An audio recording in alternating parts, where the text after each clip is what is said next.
The virus can still be deadly for people 60 and older or those dealing with disease like cancer. Most people infected by West Nile mosquito will end up with flu-like symptoms such as vomiting, fever, and body aches. Donnie Burgess, 93 WIBC Mobile News. With the latest iLearn results showing slight improvements, most students are still well below where they need to be overall. State Rep Ed Delaney of Indianapolis telling Wish TV the large majority of Republicans in the State House are not doing enough to help public schools, especially as they still deal with COVID losses. They're wasting our time, they're wasting our money, but more importantly, they're wasting the lives of our children. Some teachers, though, say the iLearn exam should not be the end-all be-all in gauging student progress throughout the state. Practice starts today for the 30th anniversary running of the Brickyard 400. Qualifying for the NASCAR race is tomorrow, and race day is Sunday. Traffic on the 5s, Matt Baer. Yeah, current northbound 65, stop and go traffic, Keystone Avenue, up to the south split. And that's a 15-minute delay time. Eastbound 70 jammed up from West Street to the south split, and we are running about 9 minutes on that. Looking at the southeast side closure of eastbound 465, northbound, eastbound, from 65 to 70. That's done August 5th in Hancock County. Here we go. The exit ramp from eastbound 70 to State Road 9 will close at 9 p.m. tonight until late August. Follow us at WIBC Traffic for more, as that's going to be a big-time ramp closure. Traffic sponsored by WhatsApp, LOL, and ROFL without the green bubbles. There's a way to share no matter what phone you use. WhatsApp, the place to safely send messages between different devices. Message privately with everyone. I'm Matt Baer with Traffic on the 5s. Follow us at WIBC Traffic. You're not going to want to miss this. Diamonds Direct summer sale starts next weekend. For 3 days only, next Friday through Sunday, get 20% off. Rings, earrings, pendants, bracelets, and more. Plus, book an appointment and get an additional $100 off. And designers are flying in from New York and LA to showcase their latest trends. That's 20% off, plus $100 off with an appointment and designer trunk shows. Tons of engagement rings on sale, too. 20% off starts next Friday. Details at diamondsdirect.com. When life spells heartburn, how do you spell relief? ROLAIDS. What about when life spells fried chicken? ROLAIDS. Fourth cup of coffee? Still ROLAIDS. Extra cheesy pizza? Rolaids always spells relief. Rolaids' powerful dual-active formula begins neutralizing acid on contact to fight your heartburn fast. So, when life spells heartburn, Rolaids spells relief. Use as directed. Keep out of reach of children. The forecast from the American Standard Cooling Weather Center. Sunny skies, nice temperatures, low humidity this afternoon. Today's high 79, mostly clear, comfortably cool and quiet overnight, a low of 61. I'm Wish TV Storm Track 8 meteorologist Marcus Bailey for 93 WIBC. 65 and sunny downtown, a clear radar. I'm Kirk Darling on the level, on the go, and on WIBC.com. To Rob Kendall. When we talk about sending money somewhere, we're talking about printing the money because we have no money. And Casey Daniels. My government would never lie to me, would they? On 93 WIBC. Good morning. It is Friday, July 19th. It's 7 minutes after 9 with Kendall and Casey on 93 WIBC. So Donald Trump is officially the Republican Party's nominee for president. He had his first major speech last night since that failed assassination attempt. He described in detail the moment the shooter opened fire on him in Pennsylvania. He explained why he raised his fist in the air when he was shot in the ear. He said that he wanted his supporters to know that he was okay when he mouthed, "Fight, fight, fight." His speech was softer and definitely slower. And he called for an end to political division. He urged Americans to unite. He was directly appealing to people who didn't support him in the past. He did lay out his plans if he was reelected, or at least what he wanted to accomplish. And that was that he wanted to close the border, stop the invasion at the border. He wanted to bring down inflation, and he wanted to make the nation less energy dependent. And just in a shade under a decade. Yeah. So let's talk about the speech. Wait.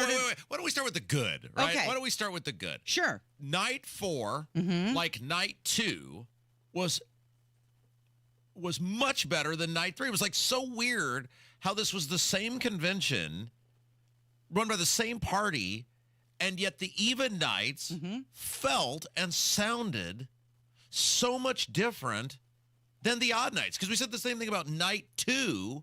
This was sort of like what I think a lot of people, night 2 was what a lot of people wanted to see. Night 2 was what night 1 should have been, because that's when the most amount of people, save for the Trump speech, are tuning in.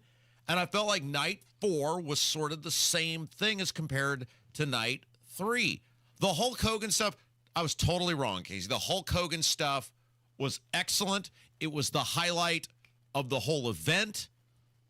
He knocked it out of the park. It was a million times better than I thought it was going to be. And they actually, if they'd have known what they were going to get, probably should have had Hulk Hogan be the introduction for Donald Trump, right? Yeah, exactly. He was ripping off his shirt and remembering how Trump was nearly assassinated, and that's why he wanted to be there. When they took a shot at my hero, and they tried to kill the next President of the United States, enough was enough. And I said, let Trumpomania run wild, brother. Let Trumpomania rule again. Let Trumpomania make America great again. Well, that's the guy who'll get you motivated right there. Well, I'll tell you what was most interesting about the Hulk Hogan speech, though, and I have obviously, since I was a little kid, so 35 years, I've followed Hulk Hogan. I don't know if I've ever seen him in a public setting. Now, he's done it in legal depositions. He's had some very famous legal cases for a variety of reasons, but I don't know if I've ever heard Hulk Hogan in a public setting where the character was in some sort of display admit that his name is not Hulk Hogan. Right. And I actually thought that was the most compelling part of the whole thing, where he drops the act kind of for a minute and says, my name is Terry Bollea, and basically says, I'm an American too, and I want Donald Trump. And I thought that was, of all the stuff he was doing, and of course this part where he rips off the shirt and he's got the Trump Vance shirt on was great. But I thought that was probably the most compelling part of all of it, because he's saying, look, this is not part of this is Hulk Hogan, the character, right? I'm doing the shtick, I'm doing the phrases, and it was all great. And I'm going to body slam the big stinky giant. All that stuff was great. There were just millions of people my age and older who were just totally in just having a blast with it. But with the part where he dropped the gimmick and talked about as a person why he wanted Donald Trump, I thought that made it just an absolute A+ out of the park. I was totally wrong on that, and that was the highlight of the evening. This sounds so weird to say that Hulk Hogan was the highlight was of the highlight of the evening, right? And yeah, you're probably right, because they have the whole thing. It was really interesting because it ebbed and flowed the entire night. You had your ups and your downs, and obviously when Hulk Hogan was there, it was high. It was, oh my gosh, this is motivating, and fight, and you just felt the room through the TV. And then there were other moments where it was kind of boring, actually. Well, here's the other thing they did, though, that I thought was great. And by the way, the idea that you had Franklin Graham follow up Hulk Hogan was just priceless. The other problem with having Hulk Hogan on so early in the event relative to when Trump came out there, everybody else was flat. Even Dana White, let's face it, Dana White's a very powerful person, runs the UFC, is a big part of that TKO conglomerate now, but he doesn't have the emotional connection with millions of people my age. When we were little kids, we didn't watch Dana White. We didn't aspire to be Dana White. Dana White wasn't transforming you back into some sort of time portal and making you 8 years old again.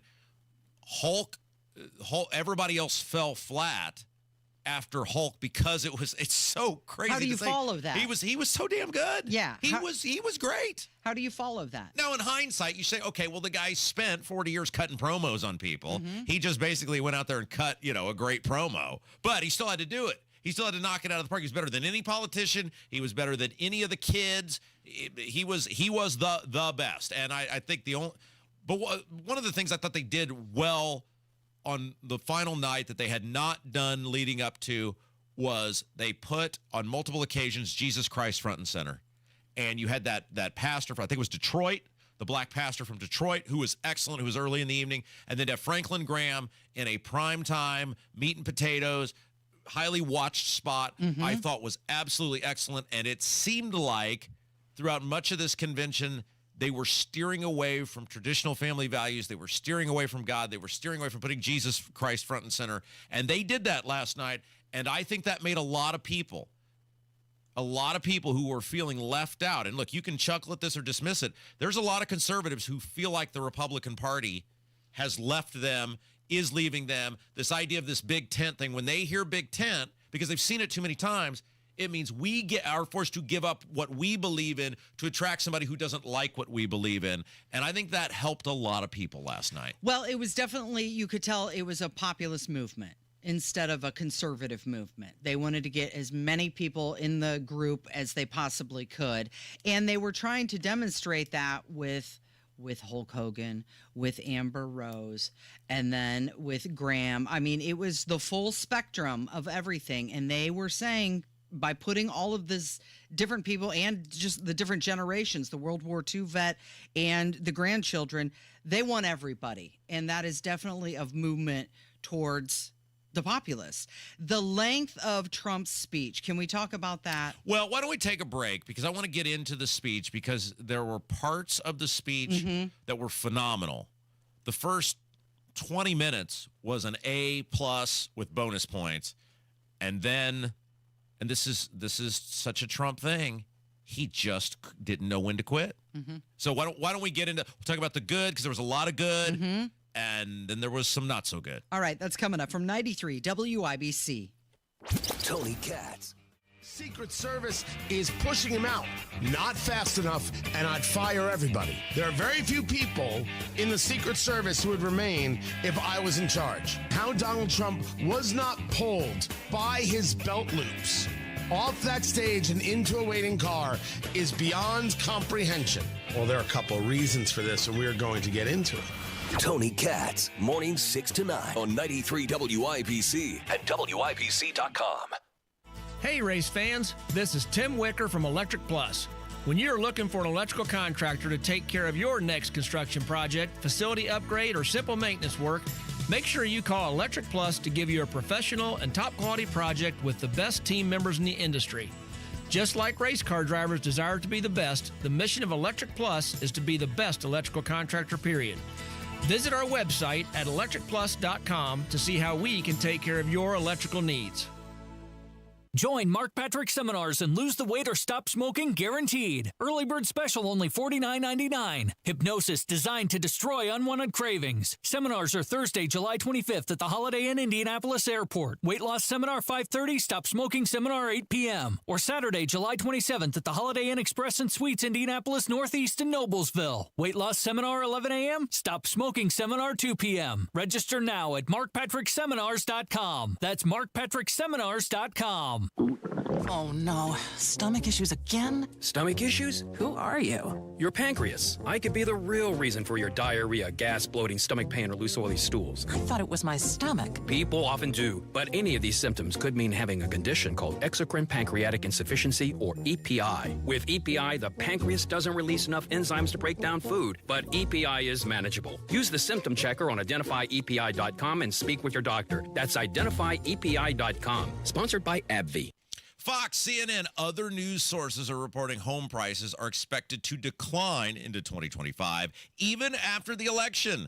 Maximize your home sales price now before this downturn with the agent proven to sell for top dollar, Mark Dietel. Perhaps you're worried about settling for less money with a lowball instant offer. Mark Dietel guarantees your home sold at a mutually agreed upon price and deadline, or he will buy it. Listen to what Sarah in Fountain Square had to say about working with Mark Dietel. After investing in a property in Fountain Square, I ran into some financial trouble and needed to sell the place fast. After hearing about Mark Dietel from friends, I hired him. Mark was able to sell my property within weeks for over list price. Call the local Indianapolis agent I trust and recommend, and the agent who guarantees your home sold or he'll buy it. Call Mark Dietel, 317-755-4232 for all the details, or go online to markdietel.com. That's Mark, DIETEL.com. Tell him Rob sent you. B Window is celebrating our independence with $400 off per window, $250 off per patio and entry door, plus 12 months same as cash. Go to bwindow.com for more. Imagine the possibilities of getting the backyard of your dreams. Expand your living space with an Indie Decorative Concrete patio. Indie Decorative Concrete, the patio experts. Big enough to service, small enough to care. So Donald Trump didn't just accept the nomination for president last night. He put on a performance with help from his friends. And he had quite the setup with Hulk Hogan and also Kid Rock getting the crowd just pumped up. And then he went off script. You could tell he was off of his prompter multiple times. So let's talk about the good and some of the bad. Well, let's start with the good, shall we? Okay. Yeah. So the actual entrance itself was awesome. The Kid Rock thing was great. Dana White, who introduced him, I thought was fabulous. And I thought probably the first, 15 to 20 minutes of that speech where he's recounting the assassination attempt. He's talking about the bullet going past him. I thought all of that was absolutely A+, probably a dry eye in the house. Everybody totally glued to that, 100%. Here is Trump talking about the assassination attempt.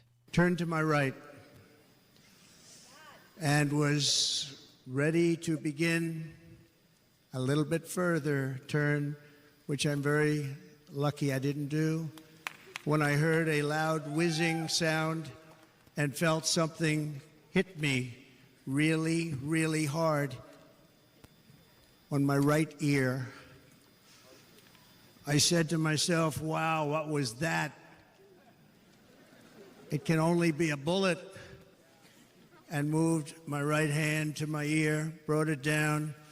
My hand was covered with blood, just absolutely blood all over the place. I immediately knew it was very serious, that we were under attack, and in one movement proceeded to drop to the ground. So it was very quiet while he was describing it, and you knew everyone was listening intently because that's what everyone wanted to hear from him. They wanted to hear his side of the story. Yeah, then he does the thing. They've got the firefighter who tragically, perished, was assassinated with one of those bullets. They've obviously got him on full display. He gets mentioned. The other victims, I thought it was wonderful. He said their names. Trump said their names. You haven't really heard anything about them. It appears, thankfully, they're going to make full recoveries, but he said their names. He talked about all the money that had been raised. My favorite part of that was he just pulls a random check out of his pocket, and he's like, yeah, my buddy, he gave $1 million. Doesn't even say the guy's name. Dan, thanks, Dan. Puts it back in his pocket. And they talked about all the money they raised for the family. They have the helmet and jacket. He goes over and embraces the helmet and jacket. By the way, yes, the guy's name was misspelled on the back, but that's because his name is too long to fit on the back, and that's the way it actually looks on the back of his jacket. Like, people were having a field day with that, and it's like, no, it was not misspelled other than deliberately, because that's the way it actually looks on his uniform as a firefighter. And so I thought that was phenomenal. And you and I have talked about this many times, like with the mailers. You have a small window to captivate and keep people's attention. This is not 1860 with the Lincoln-Douglas debates. This is 2024, and rightfully so. They used up a good 15 to 20 minutes talking about the event where there was an attempt on Donald Trump's life, and I thought that was all slam dunk A+. Realistically, that gives you 15 to 20 minutes then to bring it home. And what do we talk about? The 3 or 4 points, right? Like, here's the things going forward you got to remember about me. And he did the version of a mailer that had 6-point font and 93 topics on it. And Casey, I know I'm not ashamed, because I made it to midnight. And I told my wife, I said, we were making it till midnight. And then once midnight hit, I turned off. I have no idea how long he went after midnight. That was a good, I had to have watched 70 minutes of it. And I said, my goodness, if I'm done with this, think about who else was done with this long ago. And that is all on Trump, because there's no doubt, Casey, he went off that prompter. There's no doubt he started freewheeling. And I saw somebody say this, and I thought it was pretty astute. Trump had so many people who were tuning in to see the first part of that last night that he had such an opportunity to show how he was going to be different. People who were looking, the people who like a lot of his policies or ideas but can't stand him personally, he had a chance to show them something different because he had them in the palm of his hand, and he reverted right back to rally Trump. And I look, the Republicans won the week. It was a slam dunk for them overall.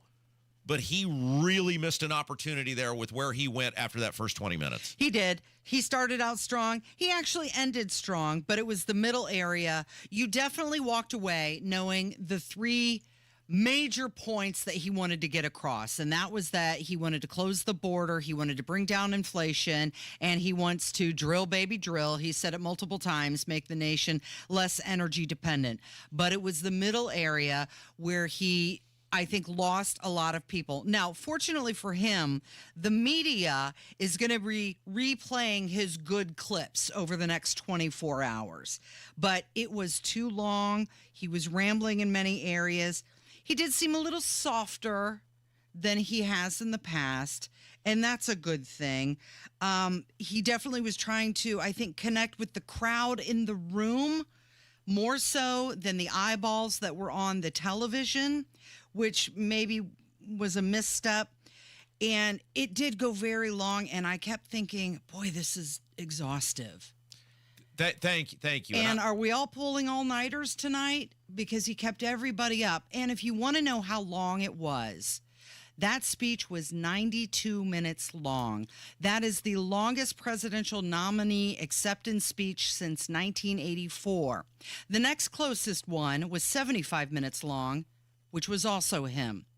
The next one after that was in 2020, which was 70 minutes long, which was also him. So he was being himself.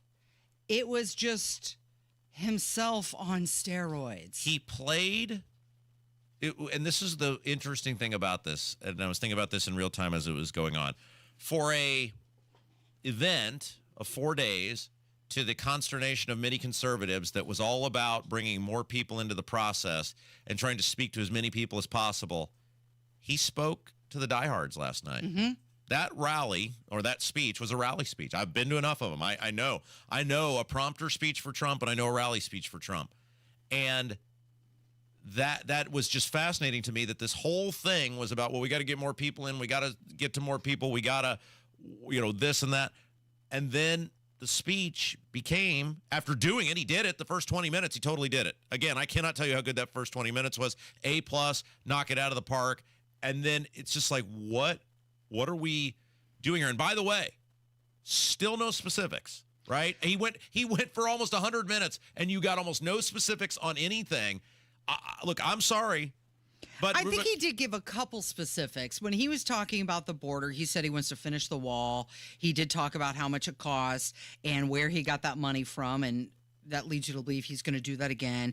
He did talk about he wants, we've got the liquid gold in this country. He wants to drill. That's going to bring down energy costs, and that's going to help with inflation because energy is everything. He did talk how he wants to end the EV mandate on day one, which would save the auto industry and also save Americans when they're buying cars. He did talk about bringing manufacturing to this country. Right. But he is trying to lead. He is selling a false promise to people by making them think that simply being more energy independent is going to fix this issue with inflation. That is a flat out lie. It might lower some of it, but it's not going to unwind what has been done. And when he says pay down the debt, how? You were president for 3 years before COVID, and every year you ran $1 trillion deficits. We can't. Let's take COVID out of the equation. You've never done that. How are you going to do that? Are you saying the economy is going to be so much better than the first time that you're going to have all this money? There are a lot of people that were looking for that. People can be mad at me for pointing these things out. I'm telling you, these are things that people were looking for out of this, because everybody has their own reason to get to yes, or their own way to get to yes. And that there's no right or wrong. If Amber Rose has the right to have her way to get to yes, and you should respect that, then I should have my own way to get to yes, and you should have to respect that. We should be equals in this. Yet people are more mad at me than they are Amber Rose. And I didn't hear last night how he plans to do these things. And I would have thought in a 100-minute speech, I would have heard something on how that was going to get done. Yeah. You could definitely tell throughout the speech there were moments where he was reading lines that were specifically written for the night. Like at one point he said, "There's no greater love than to lay down one's life for others. This is the spirit that forged America in her darkest hours, and this is the love that will lead America back to the summit of human achievement." Now that, to me, that was a speechwriter. That was creating a moment. But then Trump was Trump, and he went off script, and that's where I think he lost some people. It would be fascinating to see what and well, obviously you will be able to do this. It'll be fascinating to see what the ratings were for the first 30 minutes, in 30-minute increments. Mm-hmm. It'd be fascinating to see in 30-minute increments how the ratings change, both online numbers and through the television networks. And that, I think, will tell you a lot. Because, look, if you want to hate me, you can't. Tony said the exact same thing I'm saying right now. He's saying the exact same thing Casey's saying right now. If the goal was to appeal to as many people as possible, which was the theme of the week, that speech out of the first 20 minutes did not hit that target. Now, let's talk about, when we come back, why don't we talk a little bit about where we go from here? We got to get into this IndyStar expose, too. I know. We've got a lot to get to. I mean, we got Biden maybe dropping out. There's a lot. Well, I'll tell you what. We'll save where we go from here for the next hour, because I think that's interesting. Do you want to talk about Biden? Yeah, because that's the big doings There's as too well. much stuff. I know. Well, you know what? We're only here for 3 hours, and I'm not staying a minute longer because it's Friday, Rob. It is Kendall and Casey. It's 93 WIBC. Texting enrolls you into reoccurring automated text messages. Consent not required to purchase. Message and data rates may apply. Hey, Dan, how you doing? Haven't seen you around the gym for a while. Yeah, I've really fallen off. Since I turned 40, I just don't get the results I used to get. Could be lower testosterone. Lower T? Yeah, I went through it a while back. Once you hit 40, your body has less free testosterone. I got Nugenix Total T, and it's made a huge difference for me. I've seen that ad on TV. Is it for real? Oh, yeah. The key ingredient is something called Tesnor, which helps boost free and total testosterone levels to help you trim up and stay lean. And it's made a difference for you? Man, I feel like I'm in my 20s again, at work, in the gym, and in the bedroom. Are they still giving out complimentary bottles for people to try it for themselves? Yeah, you just need to send them a text. Text LION to 42424 right now for your complimentary bottle of Nugenix Total T, the #1 selling testosterone booster at GNC. Plus, text now and we'll include a bottle of Nugenix Thermo, our most powerful fat incinerator ever, to help you get back into shape fast. Absolutely free. Text LION to 42424. That's LION to 42424. 93 WIBC Mobile News. On the level, on the go. Slow getting back online. Radar is clear. 69 and sunny downtown.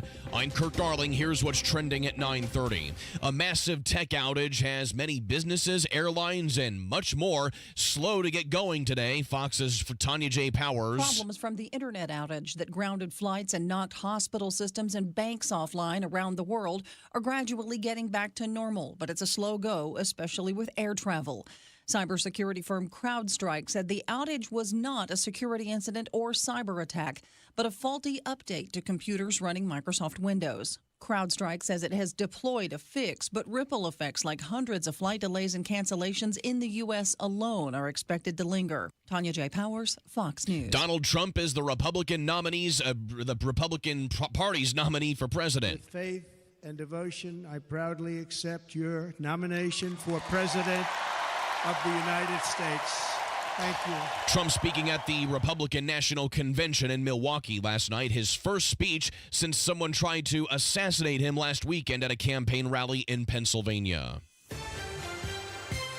Your opening bell report on 93 WIBC, brought to you by Absolute Wealth Management, LLC. We're mixed again to start the day. The Dow is still sliding, though, down 173 to 40,785. The NASDAQ is up 12.5 to 19,911. And the S&P 500 is up a fraction to 5,596. I'm Kirk Darling, on the level, on the go, and on WIBC.com. Of course I love my parents, I really do, but often felt angry with them because I was always screaming so they could hear me on the telephone. All that has changed thanks to the CapTel phone from Relay, Indiana. We're so much better off because now my parents can read what I'm saying on the CapTel caption telephone. Our conversations are pleasant because through voice recognition technology, my words appear to them on an easy-to-read screen right on the telephone. Thanks, Relay Indiana. Learn more at RelayIndiana.com. Transform your home with Galaxy Concrete Coatings. Say goodbye to cracked, stained floors and hello to durable, stunning surfaces that last.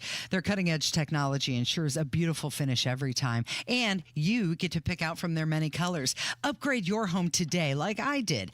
Galaxy Concrete Coatings. They're for garage floors, driveways, pool decks, and patios. They come with a lifetime warranty and one-day professional installation. Call now for a free estimate. 877-417-0635. They're also online at galaxyconcretecoatings.com. Summer storm season is in full swing here in Indiana. The rain, the wind, the madness of it all. When the next storm hits and causes wind and hail damage, there's no need to worry. Moss Roofing, M-O-S-S, mossroofing.com is here to help with all your roofing and siding repairs every single time. See, they did the joke again. I love that. Moss Roofing offers free inspections and expertly guides customers through the often frustrating insurance process to ensure the best experience possible. That's why Moss Roofing is your trusted Indianapolis roofing and siding contractor. Talk to Moss Roofing today. 317-747-3665. Tell them Tony Cat sent you. 317-747-3665. Your roofing and siding professional is just one phone call away. Moss Roofing, 747-3665 or online at Moss, M-O-S-S, mossroofing.com. Royal Spa hot tubs are simply better. Come into any of our locations and make the salesperson prove the superiority of the Royal Spa product. Royal Spa. Your Indiana adventure is near. Come to Grant County this year. Discover Masterpiece Quilts at the International Quilters Hall of Fame celebration in Marion, Indiana, July 21st through 23rd. This amazing celebration features world-class exhibits, great workshops and lectures, and the induction of the 2024 honoree. Get details at showmegrantcounty.com. Grant County, Indiana. Classic, cool. Indiana adventure is near. Come to Grant County this year. You're listening to the Kendall and Casey Show on 93 WIBC. The list of Democrats asking Joe Biden to step aside is growing. And do you think he's walking around the White House singing The Clash? Should I stay or should I go now? So Mark Halperin, wasn't he with NBC for years? I don't even know who he's with now, but he's very connected into the sort of mainstream political apparatus in this country. He came out yesterday and claimed he had multiple sources saying that Biden was that he was going to withdraw from the race. I mean, that he was getting out, he was going to withdraw from the race, and he was going to likely do it on Sunday. He said that they weren't going to endorse Kamala Harris, and the speech has already been written. Check this out. Carl, according to multiple Democratic sources, this is happening all of a sudden. Everyone said it would happen gradually and then all at once, and that's what's happening. According to my sources, President Biden has agreed to step down as the Democratic nominee. Oh, man. It will happen as early as this weekend. A speech has been drafted for him. He will continue on as president, is his intention. He also will not, I'm told, endorse Vice President Harris as his successor. They're hoping that he will endorse an open process in which the convention will be open to Vice President Harris and a few other candidates in Chicago to pick the Democratic nominee for president. Okay, immediately, though, then there started being reports coming out saying that that wasn't a done deal, and that, I mean, if you read through it, it's Jill and Hunter are pushing back on him getting out of the race. And so it sort of seems up in the air right now. The problem is he's not mentally capable of coming to a sound conclusion, whatever that is. I mean, he's mentally not capable of making this choice. So it's really going to have to be Jill and Hunter are going to have to decide that he is leaving the race. So it was reported that Nancy Pelosi went and talked to Joe Biden and flat out told him, hey, you can't win. There's no path to victory for you. And apparently Joe Biden got defensive about it, got defensive about the polls, and said that he has seen polls that indicate that he can win. Who? So it really depends on what he's being told. Well, great point. Like what? Yeah, are they inventing polls? I mean, there's no polls right now that show him in the lead.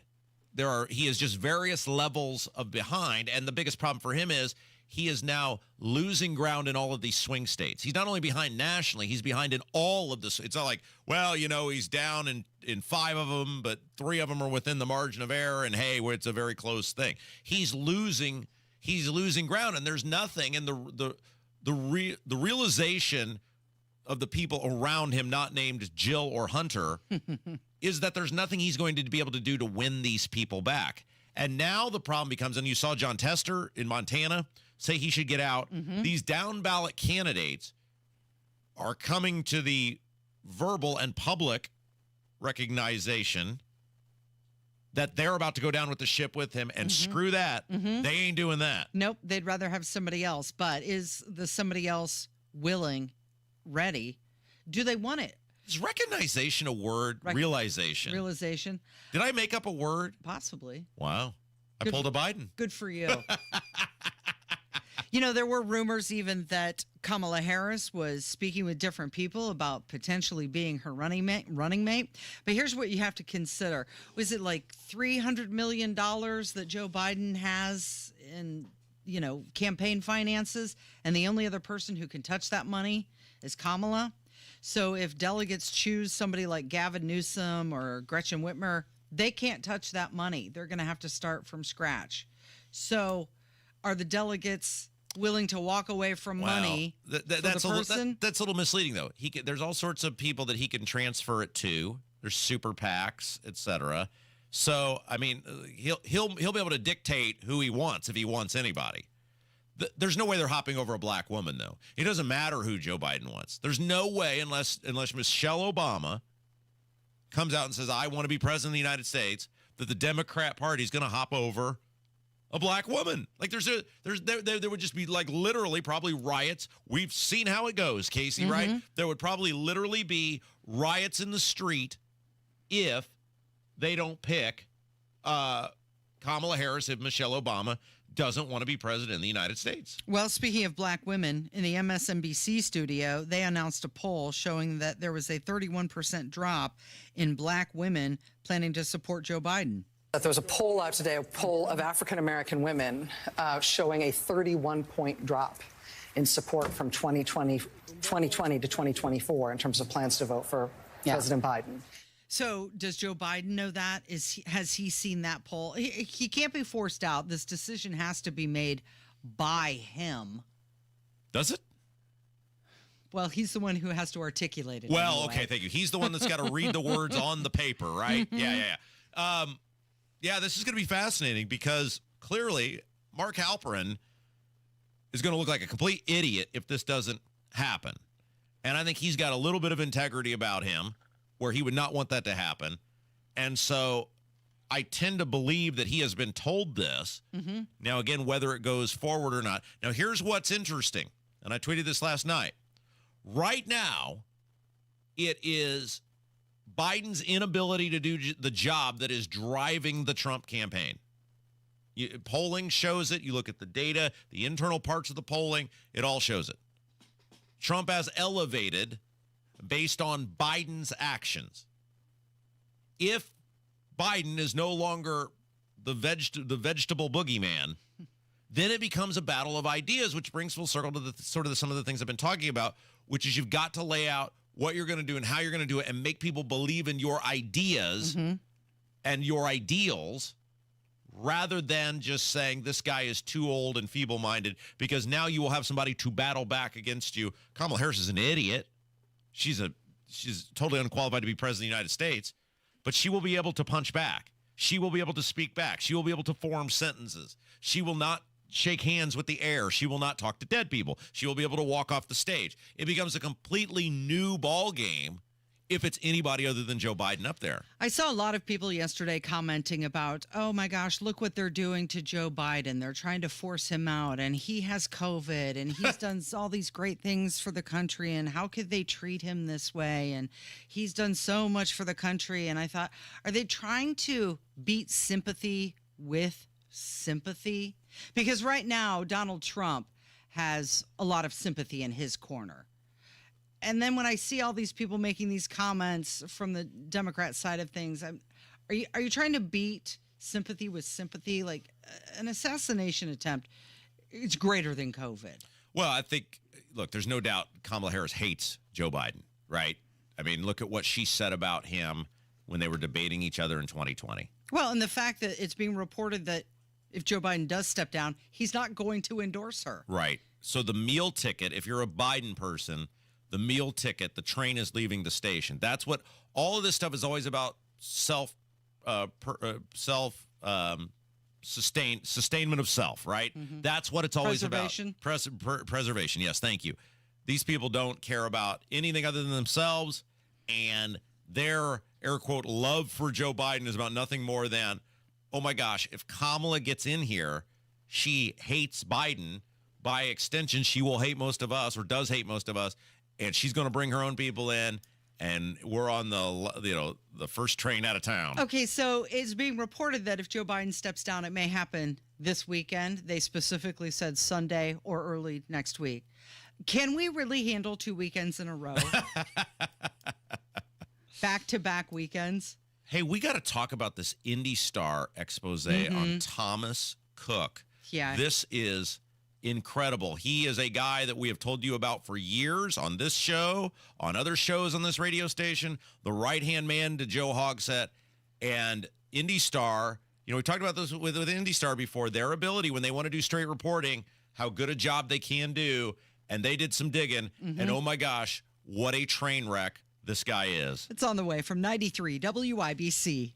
Oh, big time. Hammer and Nigel show. We start at 3:06. It's Beer Sample Friday. We're going to recap Donald Trump's speech. Representative Jim Banks is going to join us. Celebrity Beer Bong with Race and Rachel. We're going to have a good time, good show. 93 WIBC. Hi, this is Denny Smith for Exercise Inc. A lot of folks give up on their bodies in their 40s or 50s. Statistically, we gain 1.5 pounds every year past 50, and it's usually a tough slog to fight that. 18 years ago, I took a friend's recommendation, and I went to Exercise Inc. for one of their free consultations. Me? I didn't want to get heavy. I wanted to stay trim and in shape, and that was really a struggle. 18 years ago, I went, and 18 years later, I'm still going every week. They've helped me to reach and maintain my health and fitness goals, and they do that with specific strength training in only 20 minutes a week. You've just got to try this health and exercise approach, and the consultation is free. My guess is that, like me, you'll be skeptical for the first couple of weeks, and then it happens. You'll feel better, you'll probably lose some weight, and you'll probably look better too. Go to exerciseinc.com today and sign up for a free consultation. Avon, Brownsburg, Zionsville, Greenwood, now in Fishers too. exerciseinc.com. I want to learn how to cook, but I keep ordering takeout. Accomplishing goals is hard, but when your goal is to learn a new language, Babbel makes it easy. In just 15 minutes a day, Babbel will help you start having conversations in as little as 3 weeks. Words and phrases you'll actually use. So when someone asks, "How's your French going?" you can say, Babbel facilite grandement l'apprentissage d'une nouvelle langue. Now try Babbel for free at Babbel.com. That's Babbel.com. Babbel.com. You're not going to want to miss this. Diamonds Direct summer sale starts next weekend. For 3 days only, next Friday through Sunday, get 20% off. Rings, earrings, pendants, bracelets, and more. Plus, book an appointment and get an additional $100 off. And designers are flying in from New York and LA to showcase their latest trends. That's 20% off, plus $100 off with an appointment and designer trunk shows. Tons of engagement rings on sale, too. 20% off starts next Friday. Details at diamondsdirect.com. The doctor's office that accidentally mixed up your files has your social security number. The power company that mistakenly cut your service has your payment info. And the hotel that lost your reservation has your passport number. You need LifeLock because your personal info is in endless places that can expose you to identity thieves. LifeLock monitors hundreds of millions of data points every second. If your identity is stolen, we'll fix it, guaranteed or your money back. Save up to 40% with promo code NEWS at LifeLock.com. Terms apply. You want to listen all day to WIBC, but you don't always have time. Don't worry. There's a podcast for that. The WIBC Mashup. Daily highlights from your favorite hosts, Tony Katz, Kendall and Casey, and Hammer and Nigel. Subscribe wherever you get your podcasts. I kept saying no. That's what one of the women who are accusing a Hogsett aide of. Okay, so this is one of his right-hand men. I'll take it, Casey. He apparently was targeting some younger women who worked under him. I'll take it. Yeah. Because I've been waiting, I don't know, about 7 years to do this Well, segment. it's been going on for a while. So this Indy Star has a fabulous piece today. Our buddy Briggs and then Haley Colombo on Thomas Cook. And Thomas Cook is, you probably know him best as the guy in the photo that is flipping everyone off while they're eating pizza. While they're eating pizza. Yeah. He was Joe Hogsett's right-hand man for much of his time as mayor, the early part of his mayor's run, at least through, or mayorship through 2020. And then as recently as the most recent campaign was still there calling the shots. So he has been an integral part of Joe Hogsett's entire time as mayor of the city of Indianapolis. This guy has gone out of his way to be a piece of garbage and an ass to as many people as possible. He thinks what has happened to this city was funny. He thinks it was fun and games. And many of us have known for quite a while about the rumors of things that were out there about Thomas Cook and his alleged treatment of women. And Indy Star today, to their credit, got many of these women to finally speak. One of them said, put my name on it. They shared text messages. They shared audio recordings of how this guy, who was next to Joe Hogsett, arguably the most powerful person in the city of Indianapolis, he was the brain behind the operation, used his position of power and influence over people who worked with and around Joe Hogsett for sexual advances, for lack of a better term. And it is incredibly detailed. It is incredibly graphic. And he basically, he somewhat admits to it. Here's his quote. Thomas Cook, dating back a decade, I had consensual relationships that violated a trust placed in me. And no time did I seek to use my professional position to further those personal relationships. That being said, I understand these situations have raised legitimate concerns, and I apologize to all those involved. This guy's gross. I mean, first of all, if you're in a position of authority, and we talked about this like with the Vince McMahon stuff, why you would choose to have relationships with people under you. You can have relationships with whoever you want, right? It's America. You can sleep with and be with whoever you want to be with, as long as everybody says, okay, let's go. But if you are a high-ranking person who chooses to use your position or have relationships with people who are under you, certainly if you are a high-ranking person in the government, you're an idiot. And you are asking for something like this to happen, and you're asking for this sort of stuff to come out. But it appears he was so brazen about it, and it happened so many times, he simply didn't care. So one of the women who came forward, who is a former deputy campaign manager, she said that she tried to blow the whistle years ago, but it was almost more traumatic than what actually happened. But the article does go into some detail. She said, I remember laying down on one of the beds. I was being groomed all day, plied with alcohol. I was vulnerable. And she said, I know we ended up in the same bed. I know we made out. I don't know how much further it went than that. That's gross. Here's the other part of this.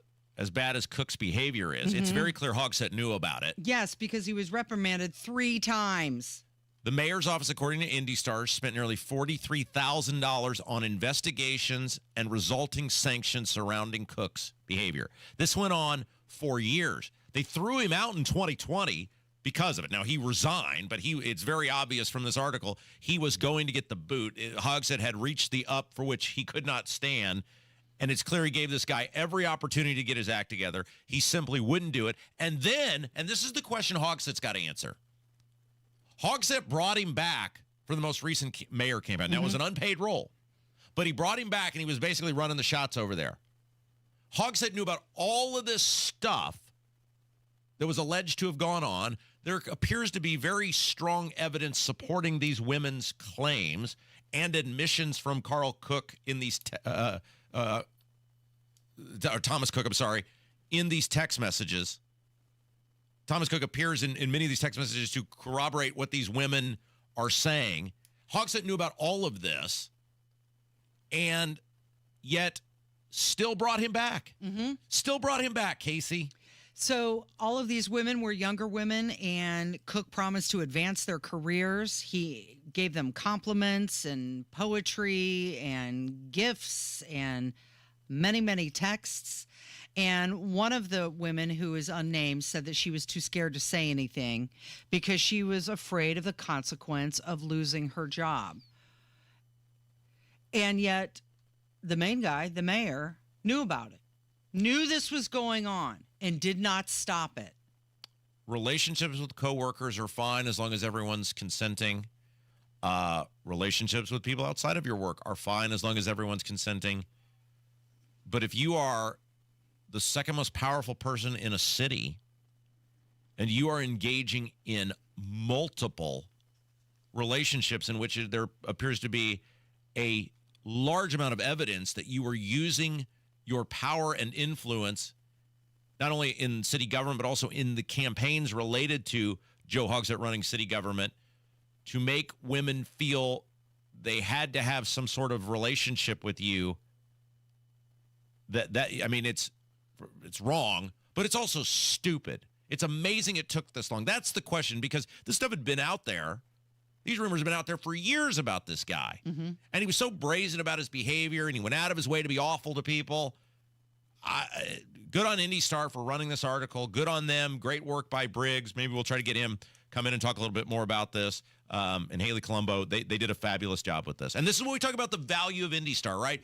The columns, the leftist stuff, it's ridiculous, and it chases people off. And that's what I hate, and we've talked about this many times. We should want a thriving IndyStar because they do, in their straight reporting, do stuff like this that serves a very valuable purpose. So my question is, if this has been known for so long, why did it take this long for this to come out, though? We'll see. I mean, it is an in-depth article, and it is good reporting. It just seems like it could have come out sooner. It could have. Than this. It could have. Or maybe they were waiting for one of the women to come forward. Here's the thing about if I were Thomas Cook. Mm-hmm. Thomas Cook knows exactly where Joe Hogsett was during the riots. Oh, start singing. Thomas Cook knows exactly where Joe Hogsett was during the riots. And if I were Thomas Cook and I said, oh, you guys are going to take me down? I ain't going down alone. I would immediately be sprinting to the nearest podium and calling a press conference and laying it out. I mean, because they have thrown him under the bus and they are backing up the bus. And I would not take this laying down if I were Thomas Cook. So yesterday, when Nancy Pelosi went to speak with Joe Biden, I was wondering at one point, did they have the conversation about how Bob Newhart passed away? Like in just small talk. You know, she's going there to talk about something very heavy. Do you think this is kind of like, I don't know, the icebreaker? Hey, did you hear Bob Newhart passed away? Like you think that's how she was going to open up to Grandpa? I don't know. I was just wondering if, like, you know. Hey, man, that's too bad about Newhart, man. Yeah, he was super funny. Hey, you got to quit.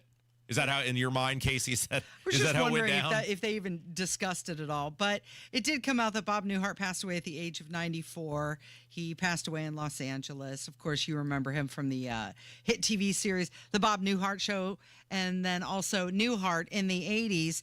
And, you know, there was that twist in the ending to the Newhart Show, and he said that it was actually his wife who came up with the idea. She said, well, if this is the last, you ought to make it a dream sequence, because that the whole year of Dallas was a dream sequence, and St. Elsewhere ended in the dream sequence. And she said, you ought to wake up in bed with Susie and describe this dream, this nightmare you had about owning an inn in Vermont. All right, Bob. What is it? Well, I was an innkeeper in this crazy little town in Vermont. I'm happy for you. Good night. Nothing made sense in this place. I mean, the maid was an heiress. Her husband talked in alliteration. The handyman kept missing the point of things. So Newhart won his first Emmy in 2013, and that was for a guest spot on The Big Bang Theory. Imagine that. I mean, he started doing stand-up in the 60s. And then, I don't know if you recall that one time at the Emmys that Conan O'Brien locked him in an airtight container so the show wouldn't run over 3 hours because he liked to talk. It is Kendall and Casey. It's 93 WIBC. Good morning. It's almost here. The best days of summer return this August with your 2024 Indiana State Fair. Join us for endless fun, where there's something for everyone. Take a stroll and enjoy your favorite traditions, or enjoy one of the many new additions. This year, we're celebrating the art and nature of fun, presented by Newfields. Grab discount tickets today at indianastatefair.com. 15 magical days full of fun. Returns August 2nd through 18th. Closed Mondays. Plan your trip today and save big. See you at the fair. Did you know you can get your prescriptions for less at your local pharmacy? You can with GoodRx. It's the free app that can save you money on your medications. Just search for your prescription, choose the pharmacy and the price that works best for you, and then show your GoodRx coupon to your pharmacist at the drop-off counter. GoodRx works at over 70,000 pharmacies, including Walmart, Rite Aid, and Walgreens, and it works whether you have insurance or not. It's easy to save. Next time you drop off your prescription, check GoodRx. To start saving today, go to GoodRx.com. GoodRx is not insurance. Nobody cares for you like family. Family Heating and Air. Hi, this is Malia with Family Heating and Air, and as a mom myself, I know it's really important to keep the kiddos healthy. Air quality, humidity, those are super big issues on my concern list. If you share any of these concerns, give Family a call, 317-577-8077. Family Heating and Air is your trusted local independent American Standard heating and air conditioning dealer. Coming up in 2 minutes, the local impacts of the global tech outage, and one of your state leaders reacts to Donald Trump's speech at the RNC. I'm Kirk Darling. That and more coming up from the Technology Recycler Studios after Fox News Radio. You're listening to 93 WIBC, WIBC HD1 Indianapolis. It's 10 o'clock. It's disgraceful.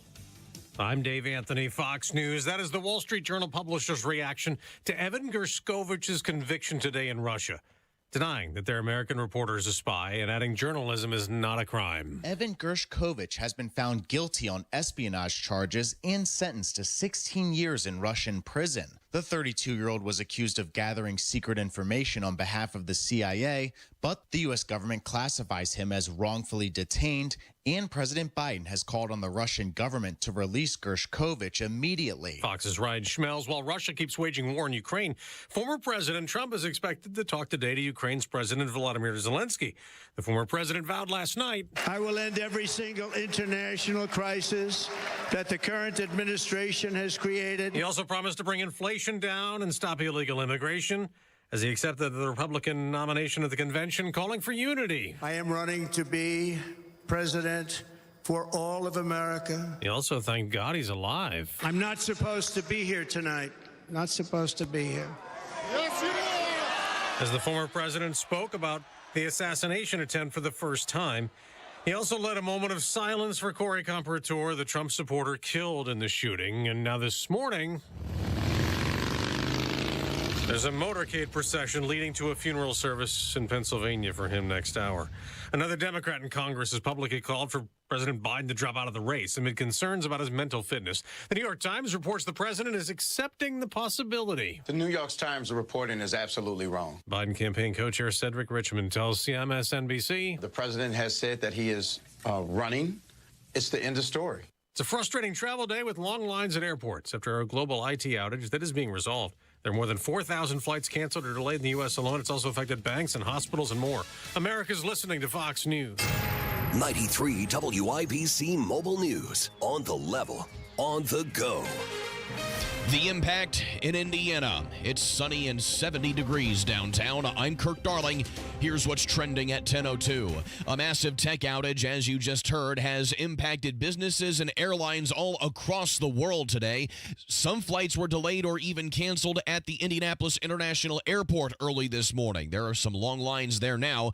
AES Indiana says that their bill payment vendor is still having some issues. Indiana Attorney General Todd Rokita was at the RNC last night in Milwaukee to watch Donald Trump accept the GOP nomination for president.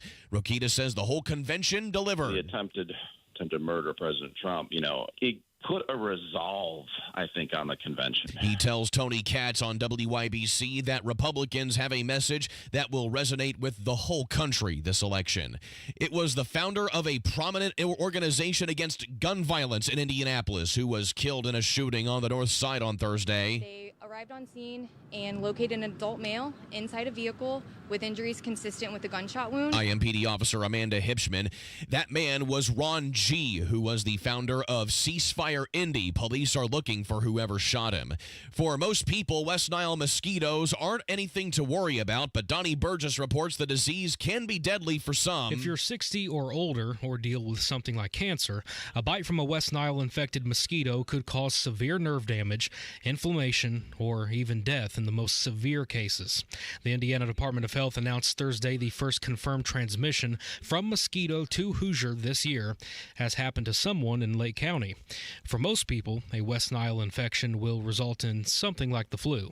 Donnie Burgess, 93 WIBC Mobile News. Practice beginning today for the 30th anniversary running of the Brickyard 400. The first time in 4 years that Cup cars will be on the oval. Ticket sales for this year's race we're pretty excited about. So much better than we were in 23 when we were on the road course, and even better than we were in 2019, the last time we were on the oval. Indianapolis Motor Speedway President Doug Bowles. I'm Kirk Darling on the level, on the go, and on WIBC.com. Hi, it's Steve Mann. Have you heard the commercials for the Mark Patrick Stop Smoking seminars? And they said only $49.99 and it could work for you. So I thought, that's not even a week's worth of smoking. So I went. And guess what? It did work for me. You know, my friends and family are still amazed. I quit smoking. I didn't have cravings, anxiety, or weight gain. Listen, I don't know how it works, but I know it works because I'm living proof, and it's 100% guaranteed. So what do you got to lose? I'll tell you what you got to lose. A very bad habit. Join Mark Patrick seminars and stop smoking without cravings, irritability, or weight gain. Early bird special only $49.99 guaranteed. Don't just cut down, but stop smoking once and for all or your money back. Seminar 8 p.m. on Thursday, July 25th at the Holiday Inn Indianapolis Airport in Indianapolis, or 2 p.m. on Saturday, July 27th at the Holiday Inn Express and Suites Indianapolis Northeast in Noblesville. Registration 30 minutes before seminar. Sign up at markpatrickseminars.com.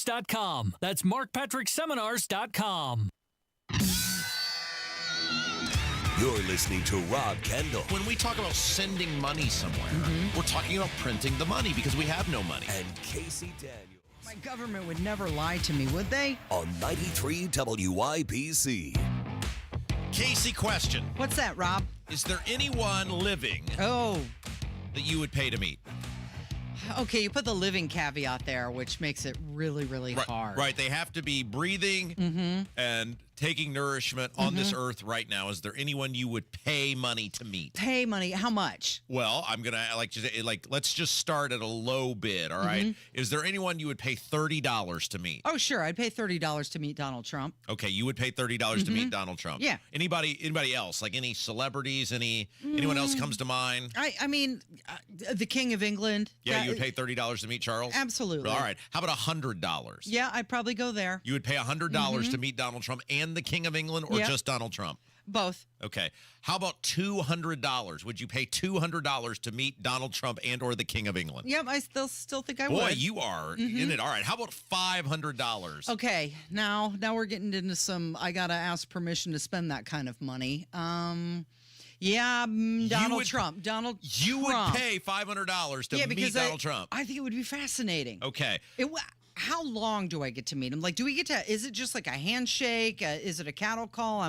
Yeah, this is like you're in a room full of other rich people, and you get a real quick photo, and then it's on to the next person. And that's it. So we don't really get time to have a conversation. No, this is not an evening of dinner and dancing. This is literally you're in a room with other rich people. You might get a couple glasses of wine, maybe some sort of chicken meal of some rubber sort, chicken dinner, and then but I mean it's just a very quick. The meeting is just photo, boom. Yeah, I think that's going to be my limit. 500. Yeah. So you would not pay $1,000 to meet anyone. I don't think so. Okay.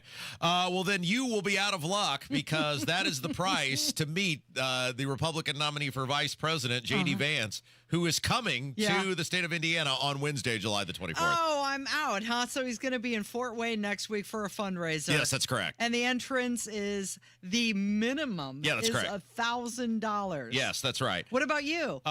There is no living person. I mean, I have met Donald Trump. Did you know I interviewed the president once? I did know that. He told me it was a great dream. Yes, he wished all interviews could be that way. Right, absolutely.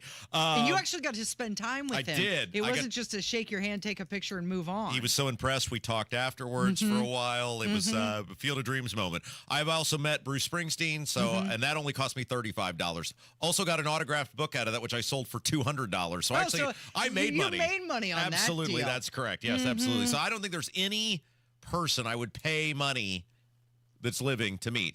I would certainly not pay $1,000 to meet anyone. And that is the entrance price. Like, that is the low end to get into this event in Fort Wayne to see J.D. Vance. That is the reception. Oh, I don't know. See, I don't know if you... I don't even know if you get to meet him for this, because the next highest one, it's $1,000 for the reception. The next opportunity is photo opportunity. Oh, okay. Which is $15,000. So I don't think you even get a photo. Like, can you imagine giving $1,000 and you don't even get a photo with the person? That must be one heck of a rubber chicken dinner. Okay, so Jim Banks is going to be in attendance at this event. Would you pay 7 cents to get a photo with Jim Banks? Do you get to meet him too? Would you pay $100.07 if they threw in a photo with Banks? No, I don't think so. But it's okay. No, wait. There's more. So $15,000 just to get a photo with the guy. The round table, which includes the photo, the reception, and I guess you get to sit around a table and talk. Yeah.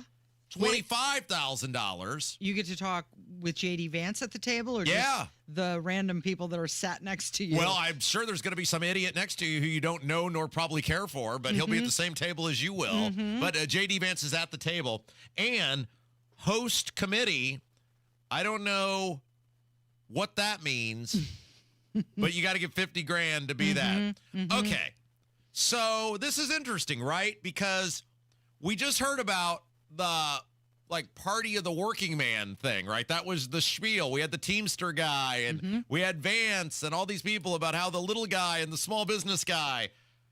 I don't know a lot of people who have $15,000 laying around, and if that's the price per photo, that seems like you've probably boxed a whole bunch of people out of the equation. So this is going to be for the big donors, right? It's a swanky event then.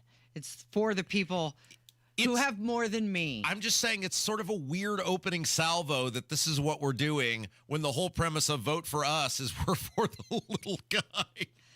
Okay, so if you want to meet J.D. Vance, there's your chance. Of course, the details for this, they're still being worked out, but he will be in Fort Wayne next week. And, it's interesting because Kamala Harris will be in Indianapolis. That's right. As well. Dueling vice presidents for now. She's coming to some sorority, right? Right. She's giving a speech at a sorority event here in town. Yeah. So there you go. Opportunities abundant. Did you see that J.D. Vance's Hillbilly Elegy has topped the Amazon book and also Netflix charts? I have a question about the Amazon book list. Is Amazon now more important than the New York Times? Like, it used to be New York Times bestseller.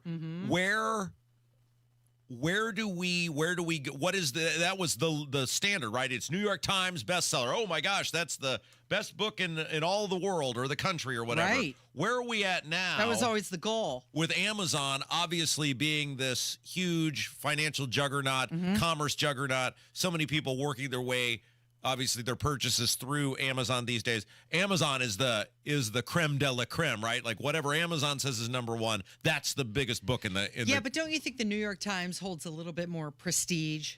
Like, if you wrote a book, you did write a book. Right. And if it made one of these lists, would you be more braggadocious I'm about the money, Casey. Yeah. I'd so be about you'd the be money. more excited about the Amazon Right. one, because more money in my pocket. That's the one that's moving the books. Okay, and then. it must be good for him because I'm sure he's getting a cut. Although he had a publisher, right? He didn't just do it on his own. So I don't know. I don't know if he's still getting royalties off each book. I don't know if he was paid a fee and then they get all the profits. I'd say there is a strong chance, though, he's still making money. Oh, I'm sure he's still making money. Each copy that is sold. Yeah, absolutely. He wrote it. It's his book, his memoir, actually. And the Netflix version of the book was the 6th most watched movie on Netflix, and viewership for that increased by 1,179%. We went from 3?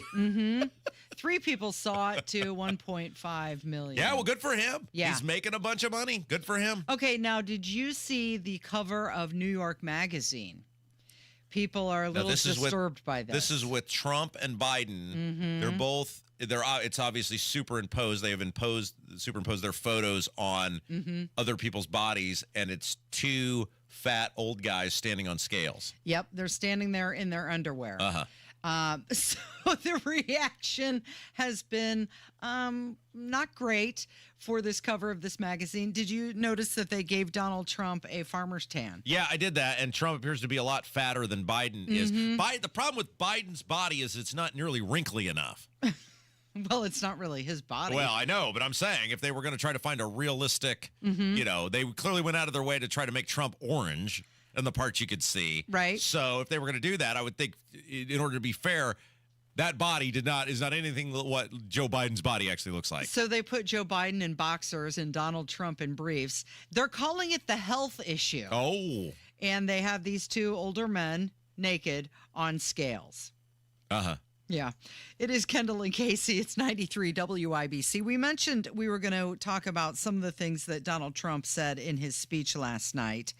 And we talked about how he started off strong and he ended strong. It was the middle where he kind of got off track a few times.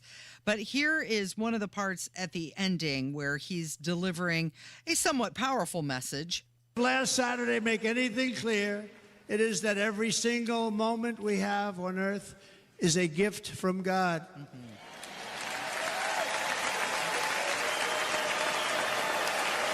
We have to make the most of every day for the people and for the country that we love. The attacker in Pennsylvania wanted to stop our movement, but the truth is the movement has never been about me. It has always been about you. It's your movement. It's the biggest movement in the history of our country by far. Can't be stopped. It can't be stopped. It has always been about the hardworking, patriotic citizens of America. There he is talking about the hardworking, patriotic citizens of America who are being asked to cough up $1,000 to go meet his vice presidential pick. So one of the more important things, and this tells you just how much of a businessman Donald Trump is, is right before he was saying goodbye, it was the end of his speech, he was asking for the vote. He was closing the deal. Tonight I ask for your partnership, for your support, and I am humbly asking for your vote. I want your vote. Going to make our country great again. It is Kendall and Casey. It's 93 WIBC. So you had mentioned yesterday that someone passed away who was an inspiration for your radio career. Yeah, boy, I'll tell you what. When we come back, we'll talk a little bit about Lou Dobbs because it's kind of flew under the radar. Obviously, there was a lot going on yesterday. The Bob Newhart passing took a lot of, but for a lot of people in the political world, Lou Dobbs set a course that Trump and a lot of ideas that Trump would later use as part of that initial Make America Great Again campaign. Lou Dobbs was a real pioneer, and I'd like to get into that a little bit when we come back. It's 93 WIBC. Former President Trump has a new apprentice. Auditions are over, and the role has been cast. Ohio Senator J.D. Vance. The bumper sticker will say, Trump Vance. J.D. Vance hasn't always been a fan of former President Trump. It's actually important to be able, again, to admit that you're wrong. Well, you can kind of see why Trump made the choice he did. The first sort of thought you have to have, could I stand in the big chair? What happens next? He's the guy he thinks can help him win. Happens here on your 2024 election information station.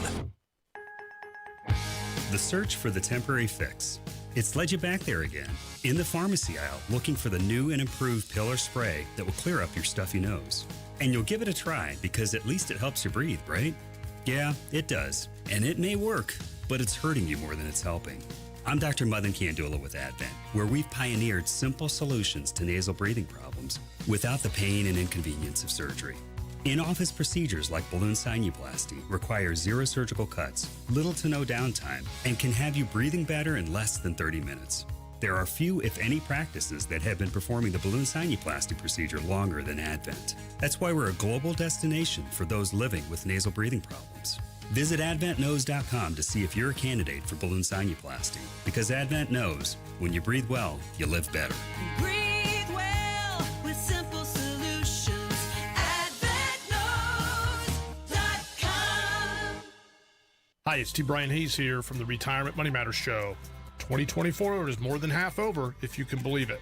And a lot has happened so far this year in the financial and retirement planning world. So, how is your retirement plan holding up, and what can you expect for the second half of the year? Well, join me this weekend as we will discuss inflation, retirement rule and law changes, taxes, the markets, and some other factors that will have effects on your retirement plan for the rest of this year.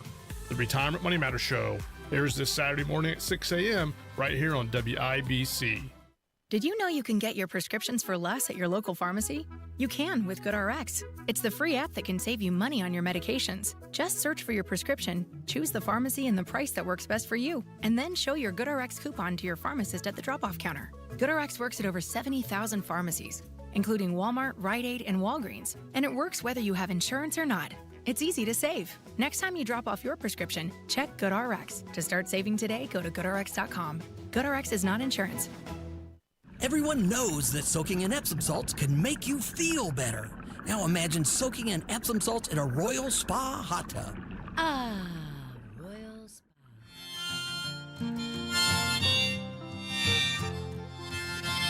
So Lou Dobbs, the iconic conservative pundit, has passed away. He died at the age of 78.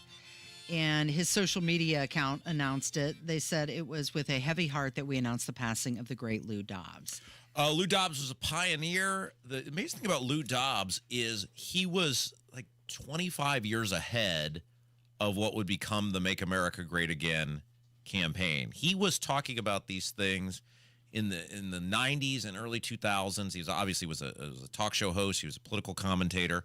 And he was talking about the idea of America first, and the idea of getting America out of ill-begotten wars and not being the world's policeman and these horrible trade deals that we were in.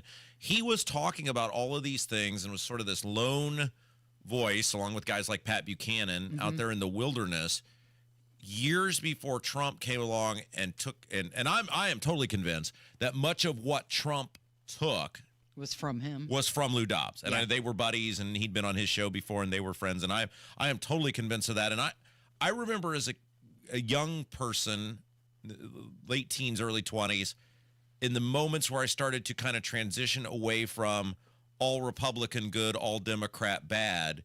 And it was guys like Lou Dobbs who really shaped my worldview, because he would point out areas where, hey, Republicans are screwing over people too. Hey, Republicans aren't living up to their obligation. Lou Dobbs was a fierce advocate of border security. He was a fierce advocate of building a wall. All of these things that were so outside of the mainstream, even in the Republican Party in the late 90s and early 2000s. And he was sort of the seed planter for a whole bunch of that. And I know many people who are like me, who are now America first, liberty-minded people who kind of got those seedlings with the sort of triangle of Ron Paul and Lou Dobbs and Pat Buchanan. Mm-hmm. So he spent 4 decades in journalism. Yeah. He was with CNN, started with CNN when that network launched, and then he later moved over to Fox. Of course, you mentioned Donald Trump, and Trump said that he understood the world and what was happening better than others. Trump said he was unique in so many ways and loved our country. The interesting thing about Lou Dobbs is back in 21, he was part of this $2.7 billion lawsuit because they claimed that he defamed this voting technology company. And then that's when he left Fox. And that was very similar to what happened with Tucker Carlson. Yeah, one of the things that as I've become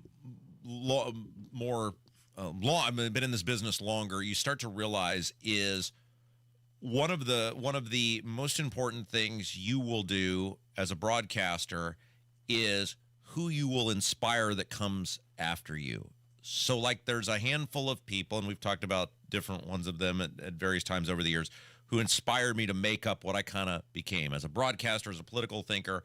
And all of those people have done that for many other people, not just me, where they have inspired them to do well in this business or a way of thinking. And so for a guy like Lou Dobbs, I think the legacy that he leaves behind is he was a fierce advocate for different. He often alienated, well, let's see if this sounds familiar, Casey. He was a fierce advocate for different. He was not afraid to alienate people inside of his own party. He was not afraid to go against his own party. And ultimately, he was so resolute in his belief system, and he always stayed with it, that he got to see much of it come to fruition in terms of kind of becoming a mainstream successful Republican Party. Sounds like somebody I know. And I think he would have been really pleased to see Donald Trump last night at the RNC. Yeah. Because they were fans of one another. Yeah. So anyway, I just wanted to give a few moments to that. He had a big impact on me, and I'm sure many other people who are, my age or a little bit older. And he'll be missed. And one of the things about Lou Dobbs is he was never bombastic. Like he was never over the top. He was always very calm. He was always very professional. Like you said, he worked at CNN for years. He was very he was very professional in the way he went about his very strong belief system. All right, well, set your calendar because the Indiana State Fair is coming up. It takes place August 2nd through the 18th, closed on Mondays, and they have announced...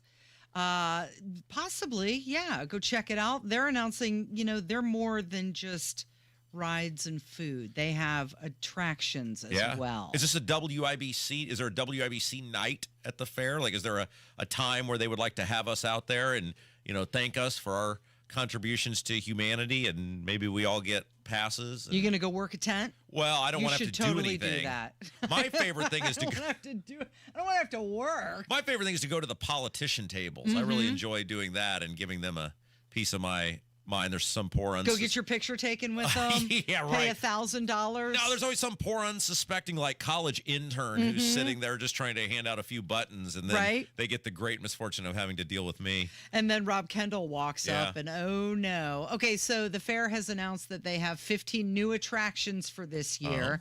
There's going to be a splash pad and an outdoor movie theater. There's going to be an Olympic zone because, of course, the Olympics are starting next week. Right. And a baby animal feeding adventure. That sounds like fun. Just make sure you wash your hands afterwards. Perfect. The one that I'm interested in is there's going to be this Artscape Pavilion, and it's curated by Newfields. Oh, yeah. And they're going to have this huge display with these lantern sculptures. It's going to be outside, and it just seems like that would be something up my alley. Absolutely. I picture you being a person who every year would go to the fair and you would spend 13 hours at the fair. And You that think you would so? just keep finding things to do. Eating the funnel cakes. And, I'm not going to use the phrase hell on earth, but attending the fair with you would be an all-day endeavor. That's why you always got to drive yourself when you go to places like that. Absolutely. That's a I'll meet you there situation. Of course, there's a complete list of all of these state fair events and attractions along with tickets, and you can find those at indianastatefair.com. Hey, when we come back, so yesterday we closed the show talking about people who get a little frisky on work adventures, Yeah, right? well, there was the survey that said 41% of people want to have a frisky encounter this summer, and even if they're in a relationship, a committed relationship, they wouldn't mind stepping out. And we invited people to call in. Yeah. And somebody did. They confessed. They confessed. Ooh. And it is something. Wow. And we're going to play it for you coming up on 93 WIBC. It's the first day of the first grade, and she found a new best friend. It's a laid-back Sunday afternoon you wish would never end. The homemade taste of Bluebell and good friends gathered round.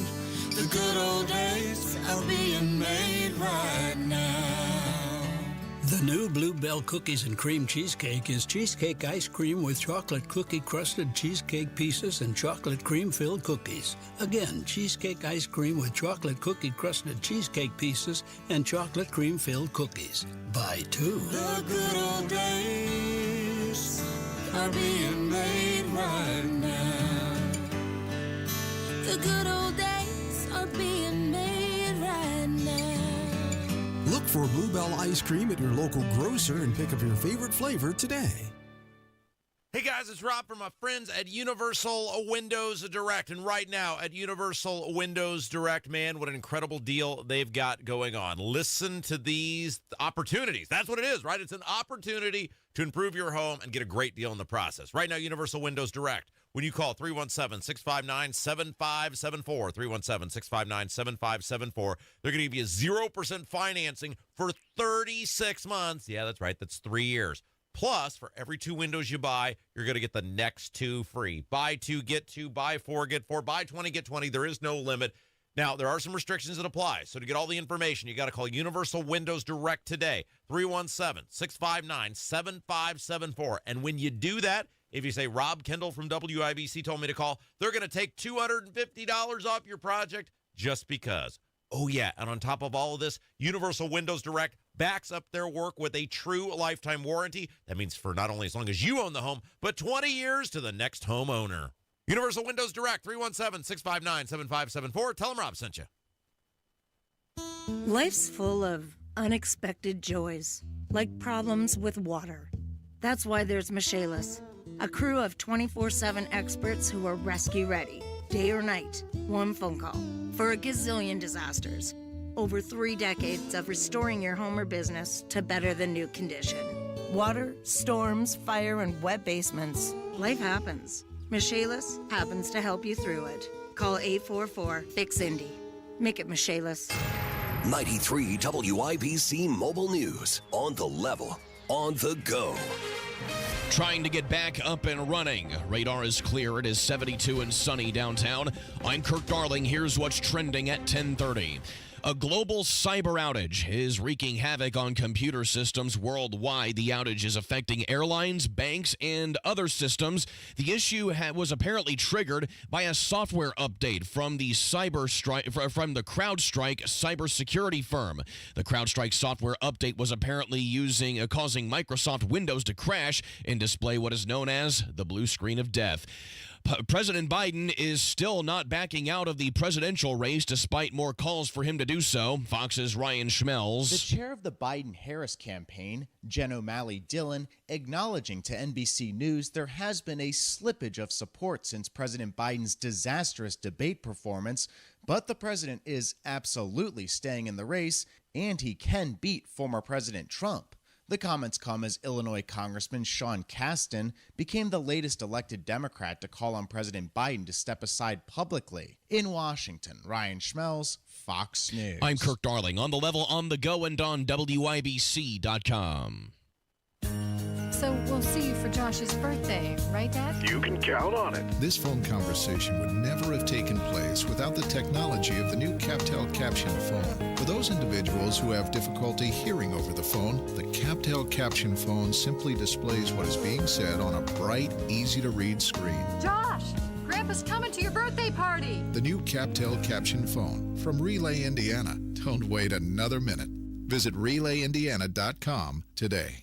Join Mark Patrick Seminars and lose the weight or stop smoking guaranteed. Early bird special only $49.99. Hypnosis designed to destroy unwanted cravings. Seminars are Thursday, July 25th at the Holiday Inn Indianapolis Airport. Weight loss seminar 5:30, stop smoking seminar 8 p.m. Or Saturday, July 27th at the Holiday Inn Express and Suites Indianapolis Northeast in Noblesville. Weight loss seminar 11 a.m., stop smoking seminar 2 p.m. Register now at markpatrickseminars.com. That's markpatrickseminars.com. Imagine the possibilities of getting the backyard of your dreams. Expand your living space with an Indie Decorative Concrete patio. Indie Decorative Concrete, the patio experts. Big enough to service, small enough to care. Royal Spa hot tubs are simply better. Come into any of our locations and make the salesperson prove the superiority of the Royal Spa product. Royal Spa.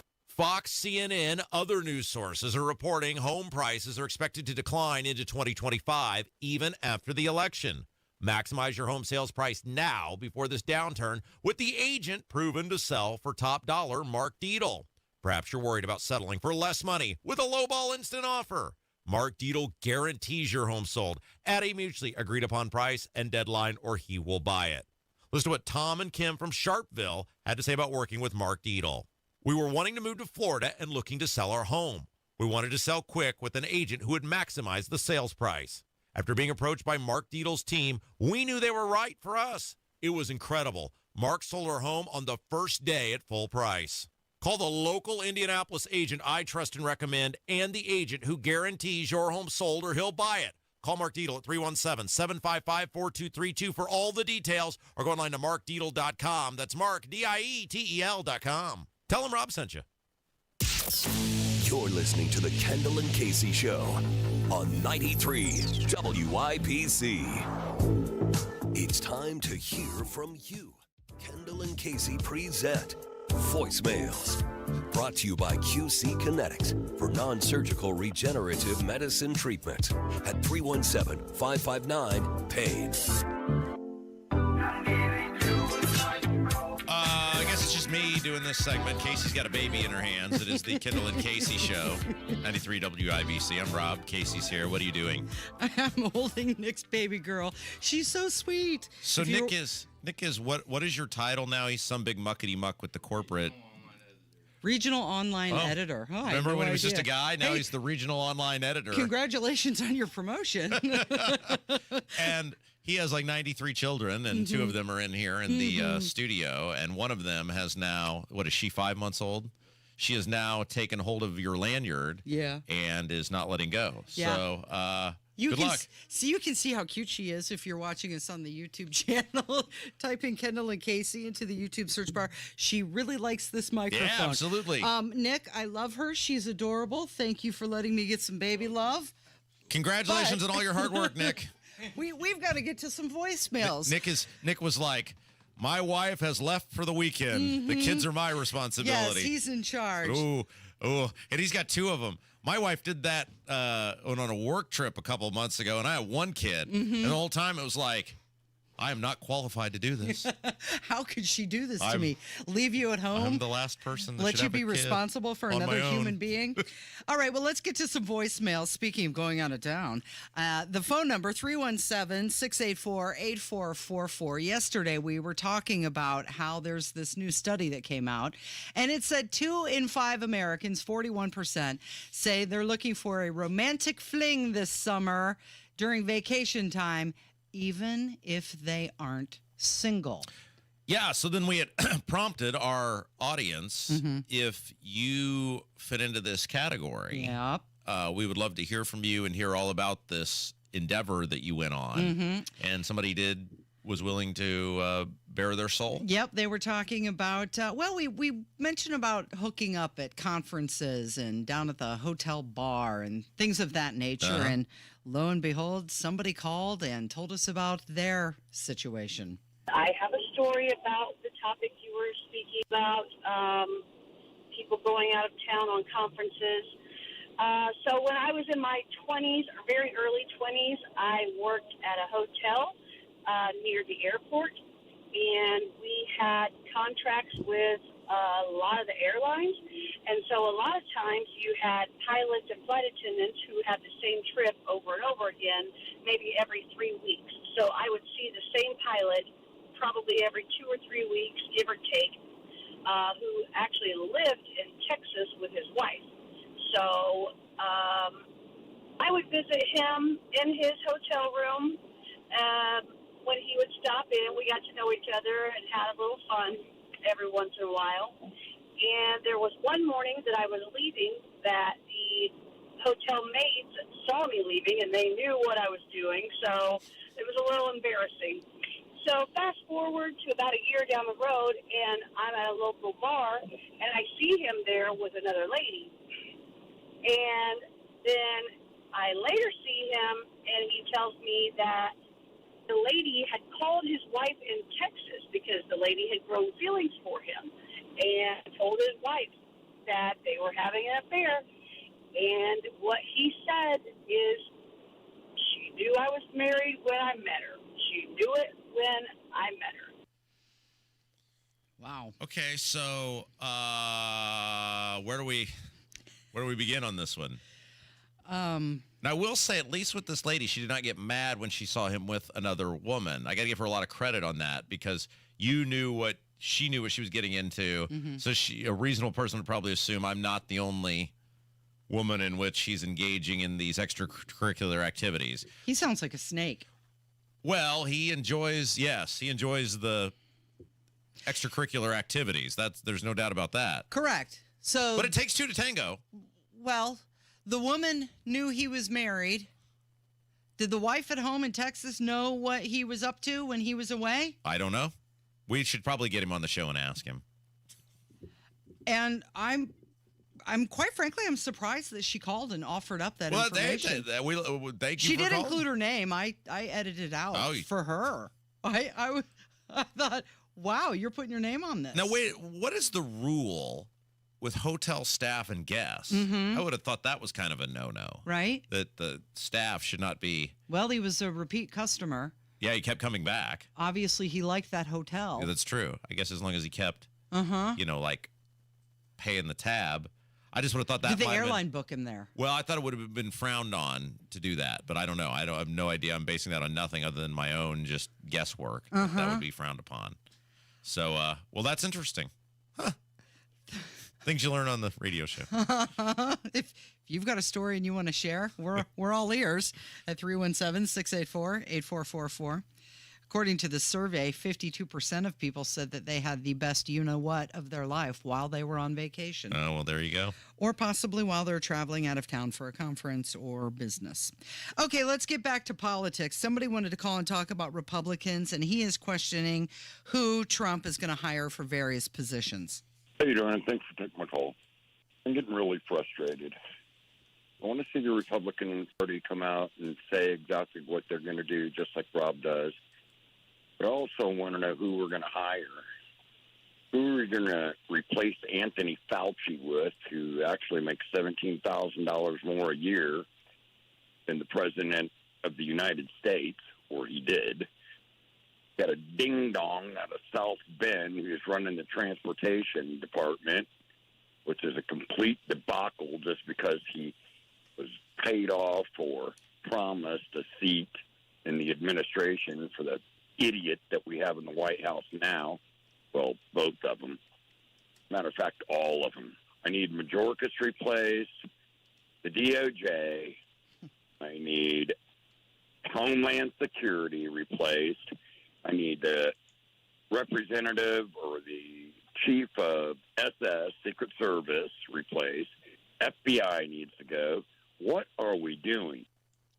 Okay, so it sounds to me like he wants everybody at the top level replaced. One thing that I've heard is that Vivek Ramaswamy is being rumored, and Marco Rubio has said that Secretary of State would be a good fit for him. He's volunteering himself. Oh, jeez. Right. Anybody who wants those jobs, I don't want in those jobs. Does that make sense? Sure. Like, because if you think if they're campaigning for it, pick me, Right. that's too much ambition. Like, if you want to be in politics or you want to be a high-level person in the government, I don't really want you there, because I want you to go there, do the thing to the best of your ability, and then get out of the thing. That's what I want.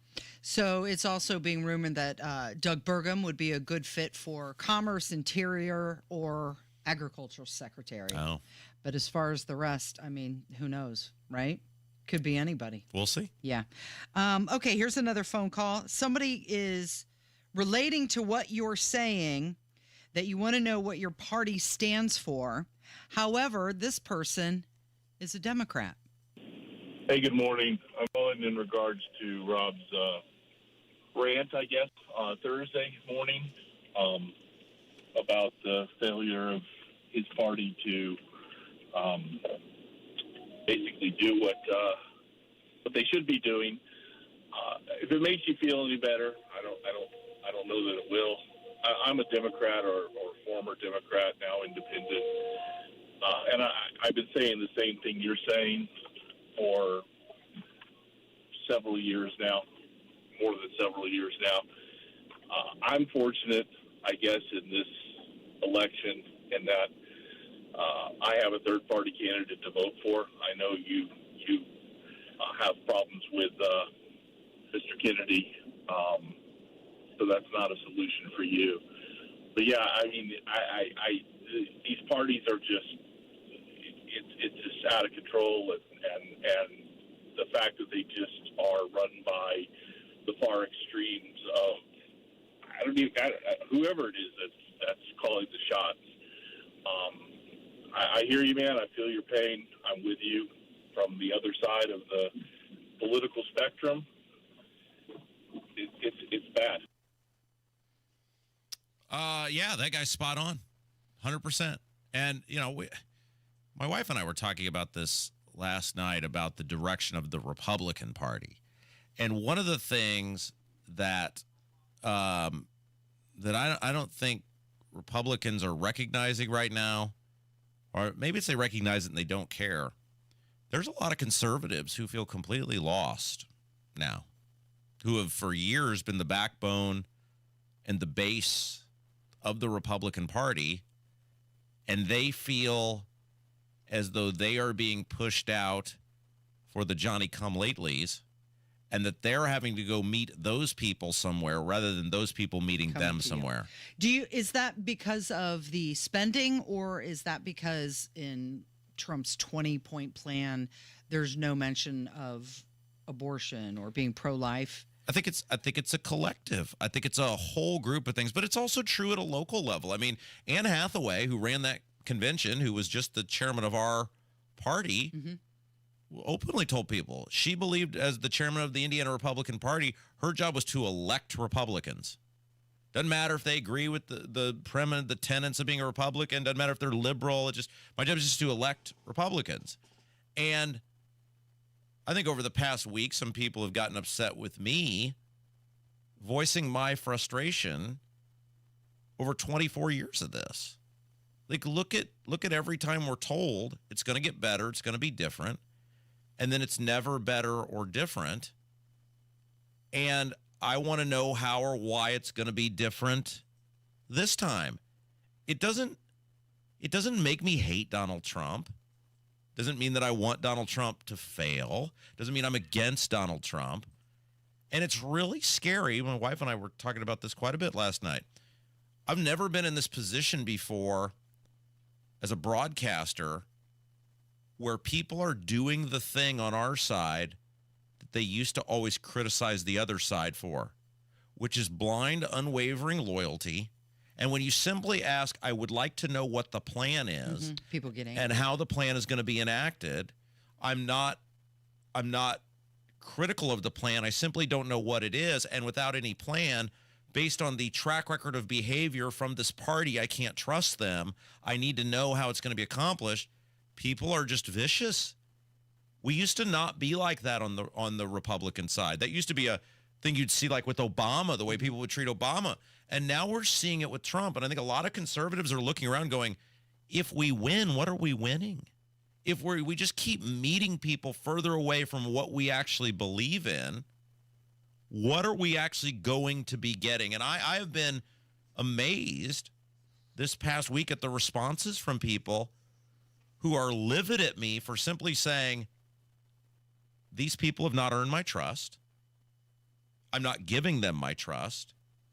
I want to know what you're going to do. And the mere act of saying, I'd like to know what you're going to do and how you're going to do it, is now some unforgivable sin to some people. Now, we know you come back. We know you're not turning the radio off forever. You don't even leave for the whole show. But it is really scary that we are seeing on our side, over whether it is this emotional attachment or whatever to Trump, that they're beginning to behave like exactly like the people and the behavior that they criticized for so many years. And if our goal is good government, this is not the way to get it. It is Kendall and Casey. It's 93 WIBC, and Hammer is going to join us next. Coming up on Tony Katz today, Trump has spoken, and does it change the race? Biden has not, and the race is changed. That's after the news at noon on 93 WIBC. Hey guys, it's Rob from my friends and family at Life Church. You know, it's Friday. That means Sunday is right around the corner. And this Sunday, if you're looking for something a little different, maybe a new church home or even a first church home, Check out my friends at Life Church. We love Life Church. They treat you like so much more than just a number there. They treat you like an individual, like you are family. They're warm, they're welcoming. Over the years, many WIBC listeners have found a home at Life Church. I love meeting them on Sundays. And this Sunday, see for yourself. They got campuses all across central Indiana, Noblesville, Fishers, Eagle Creek, and Pendleton. Awesome online services. Learn more about everything at lifechurchin.com. This Saturday, it's the 58th annual Redbud 400, where the best drivers from the ASA Stars National Tour battle it out on one of the most challenging tracks in racing, Anderson Speedway. The Redbud 400, live this Saturday at Anderson Speedway. Witness racing at its finest. Tickets are selling fast, so don't miss your chance to be part of the action. Visit AndersonSpeedway.com to secure your seats today. Bring your whole family and see why everyone is saying, I'd rather be at Anderson Speedway.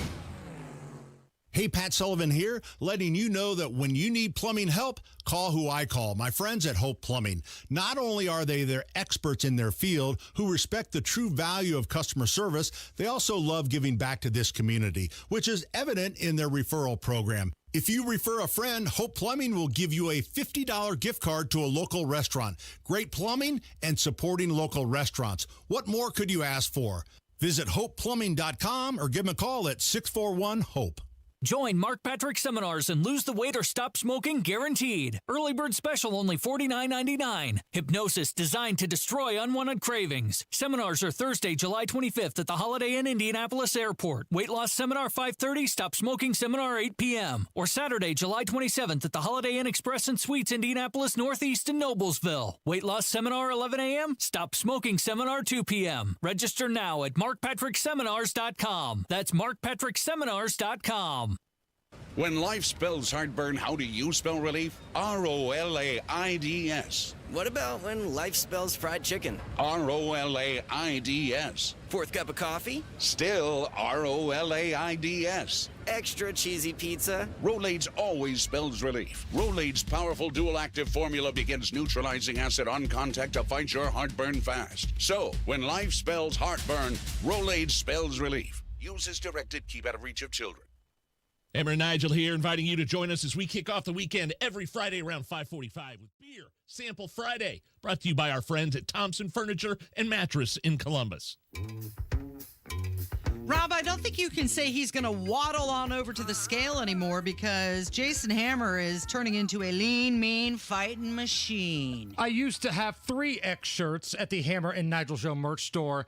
Now we're down to an XL, baby. Mm-hmm. Store.hammerandnigel.com. All right, so this is your weekly weigh-in. The way it works is you obviously got on the scale the week before. If you lose any sort of weight, even if it's a tenth of a pound, we give you a round of applause, congratulate you on fighting morbid obesity, and we go on to the next week. If you go up, you put $5 in a jar. At the end of the year, this began August 11th a year ago.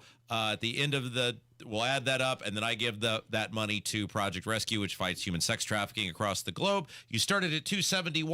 Last week you were 234, so you are down 37 pounds and you're running out of days, though. Yeah, but you know what? We're doing it the right way here. Like, I'm not just starving myself. I'm not doing, the old model trick where I'm throwing up. I'm not taking any sort of drugs. Yep. None of that stuff. It's good old-fashioned stop being a fat ass. Let's go. All right, here we go. Hammer, it's more of a shuffle these days. Yeah. Not a full-fledged walk. No. And? Yeah, baby. There we Let's go. That's Right pretty in good. advance. That's room to spare. Last week we were 234. This week we were 233.2. Congratulations. Down 0.8. Survive and advance. Okay, and like you said, you're probably not going to hit the full 50, which was your goal, but you got to be proud of yourself because you did it the fun way. You didn't make yourself miserable this time. Right. I took advantage of 4th of July weekend. I drank, I ate, I did the same thing for the holidays, and you know what? I feel better. And if you took, you're almost 38 pounds. And if you took 38 pounds and dropped it in front of you, people would be shocked at how much weight or what that actually looks like. You pick up a 38-pound dumbbell and walk around with it. That's what my big fat carcass was carrying around as of August 11th last year. Yeah, that's a great point. Okay, so we got to talk about Thomas Cook. Oh, Oh, my goodness. You mean to tell me there are scumbags inside the mayor's office and the people he associates with may or may not be scumbags? I'm shocked. So Indy Star had a big expose on Thomas Cook, who for years was he's the deputy mayor, right? He was the right-hand man to Mayor Joe Hogsett. He helped run his campaign. Had that iconic picture during COVID where Boss Hogsett's eating that pizza, probably trying to get some food because he had a rough night the night before somewhere in a dive bar. And then you see Thomas Carl Cook giving you the double bird, the middle finger. This little needle wiener dude that looks like Michael Gross from Family Ties if he had AIDS. He had what? I'm sorry. Like, he looks skinny. He looks gross. He looks sick all the time. This guy is, I don't think I would go quite as far as Hammer just did, but Hammer's a more awful person than I am. But speaking of awful people, this Thomas Cook guy is an awful person. He goes out of his way to be awful to people. And look, karma's got a way of working itself out, man, right? Like, God's got a way of having come out what he wants to come out. And this dude's finally getting his on this big expose on him in the Indy Star, unveiling these inappropriate relationships that he allegedly had with multiple people in and around Joe Hogsett and his campaigns and government. So I'm going to do something that Thomas Carl Cook never did to WIBC, because he was one of the great trolls of this radio station.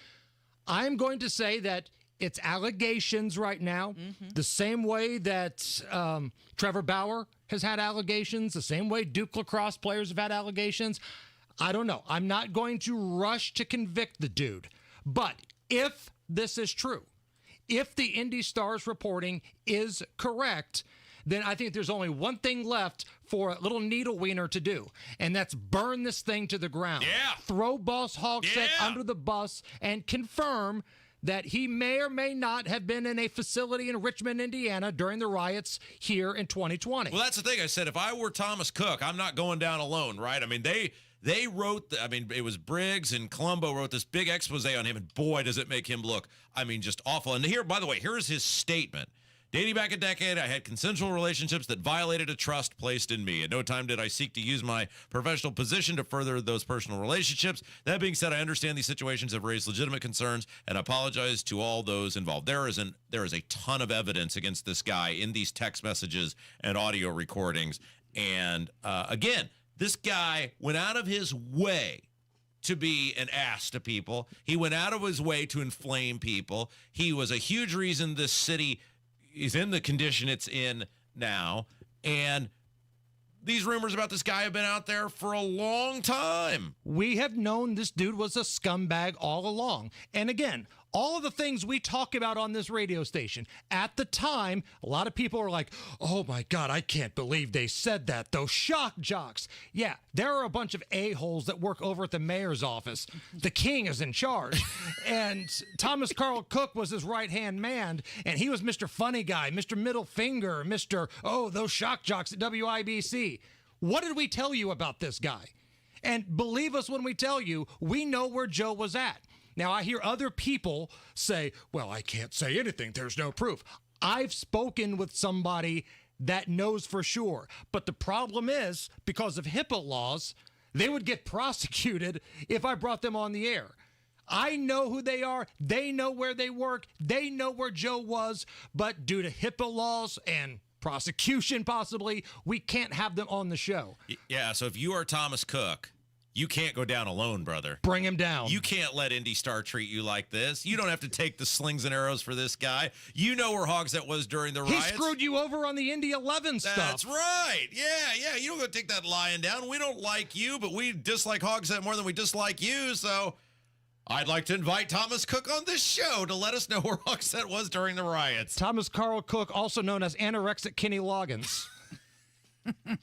Just such a passive beta. Nothing brings joy to my cold, dark heart more than seeing these scumbags over in the mayor's office have to own the fact that everybody thinks they're losers. Yeah. You won an election because Indy's dark blue. Congratulations. There's a reason why Boss Hogsett couldn't get another job and had to run for mayor again. And imagine not being good enough to work alongside him for round 3 like this dork. You going to talk about this today on your show? Maybe.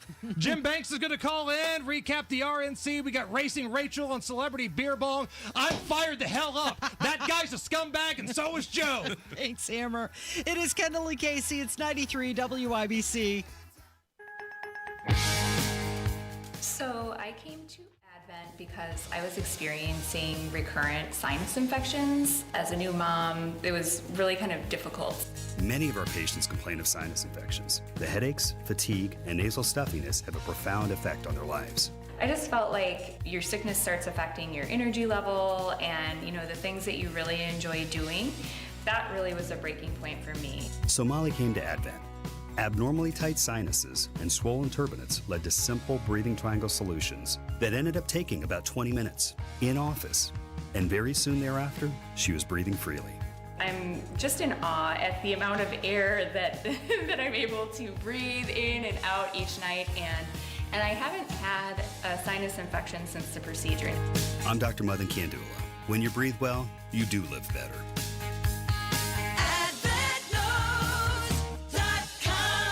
Results may vary. Do you have an idea for a book, fiction, nonfiction, or a children's book? We can help you put it together and bring it to market at Dorrance Publishing. We have thousands of testimonials from people just like you that we've helped get their books sold in stores and online. We've even got a service called The Writer's Coach. It's perfect for people that have a book idea in their head and they just need someone to help them put it on paper. Dorrance Book Publishing has been helping people just like you who have a book idea, written or not, for over 100 years. Imagine being counted among the most famous authors in the world with your very own book. Call right now and let us help you turn a book idea into reality. It's easier than you think. You just need a little help. Call us now. 800-879-4098.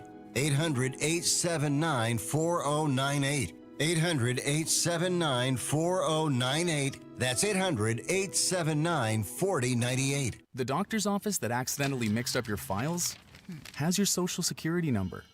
The power company that mistakenly cut your service has your payment info. And the hotel that lost your reservation has your passport number. You need LifeLock because your personal info is in endless places that can expose you to identity thieves. LifeLock monitors hundreds of millions of data points every second. If your identity is stolen, we'll fix it, guaranteed or your money back. Save up to 40% with promo code NEWS at LifeLock.com. Terms apply. Everyone knows that soaking in Epsom salts can make you feel better. Now imagine soaking in Epsom salts in a Royal Spa hot tub. Ah, Royal Spa. Coming up in 2 minutes, the Hoosier impacts of a massive cyber outage, plus the man who was shot and killed on the North Side on Thursday. I'm Kirk Darling. That and more coming up from the Technology Recyclers Studios after Fox News Radio. You're listening to 93 WIBC, WIBC HD1 Indianapolis. It's 11 o'clock. He's the one the attempted Trump assassin did kill. I'm Dave Anthony, Fox News. A funeral's about to start to lay Corey Comparator to rest. Those are motorcycles in the procession to the church to honor the firefighter. Comparator died in the gunfire while using his own body to shield his family from the bullets. Now, after Corey's funeral at this church, there will be a procession. Organizers say as many as 500 fire trucks. Fox's Jonathan Sari in Cabot, Pennsylvania. Sources tell Fox News former President Trump wanted to attend the funeral, but the Secret Service said no because of concerns about securing the wooded area behind the church. The former president paid tribute to him last night. He was a highly respected former fire chief, respected by everybody. He led a moment of silence at the Republican convention, kissing Corey's fire helmet that was on the stage.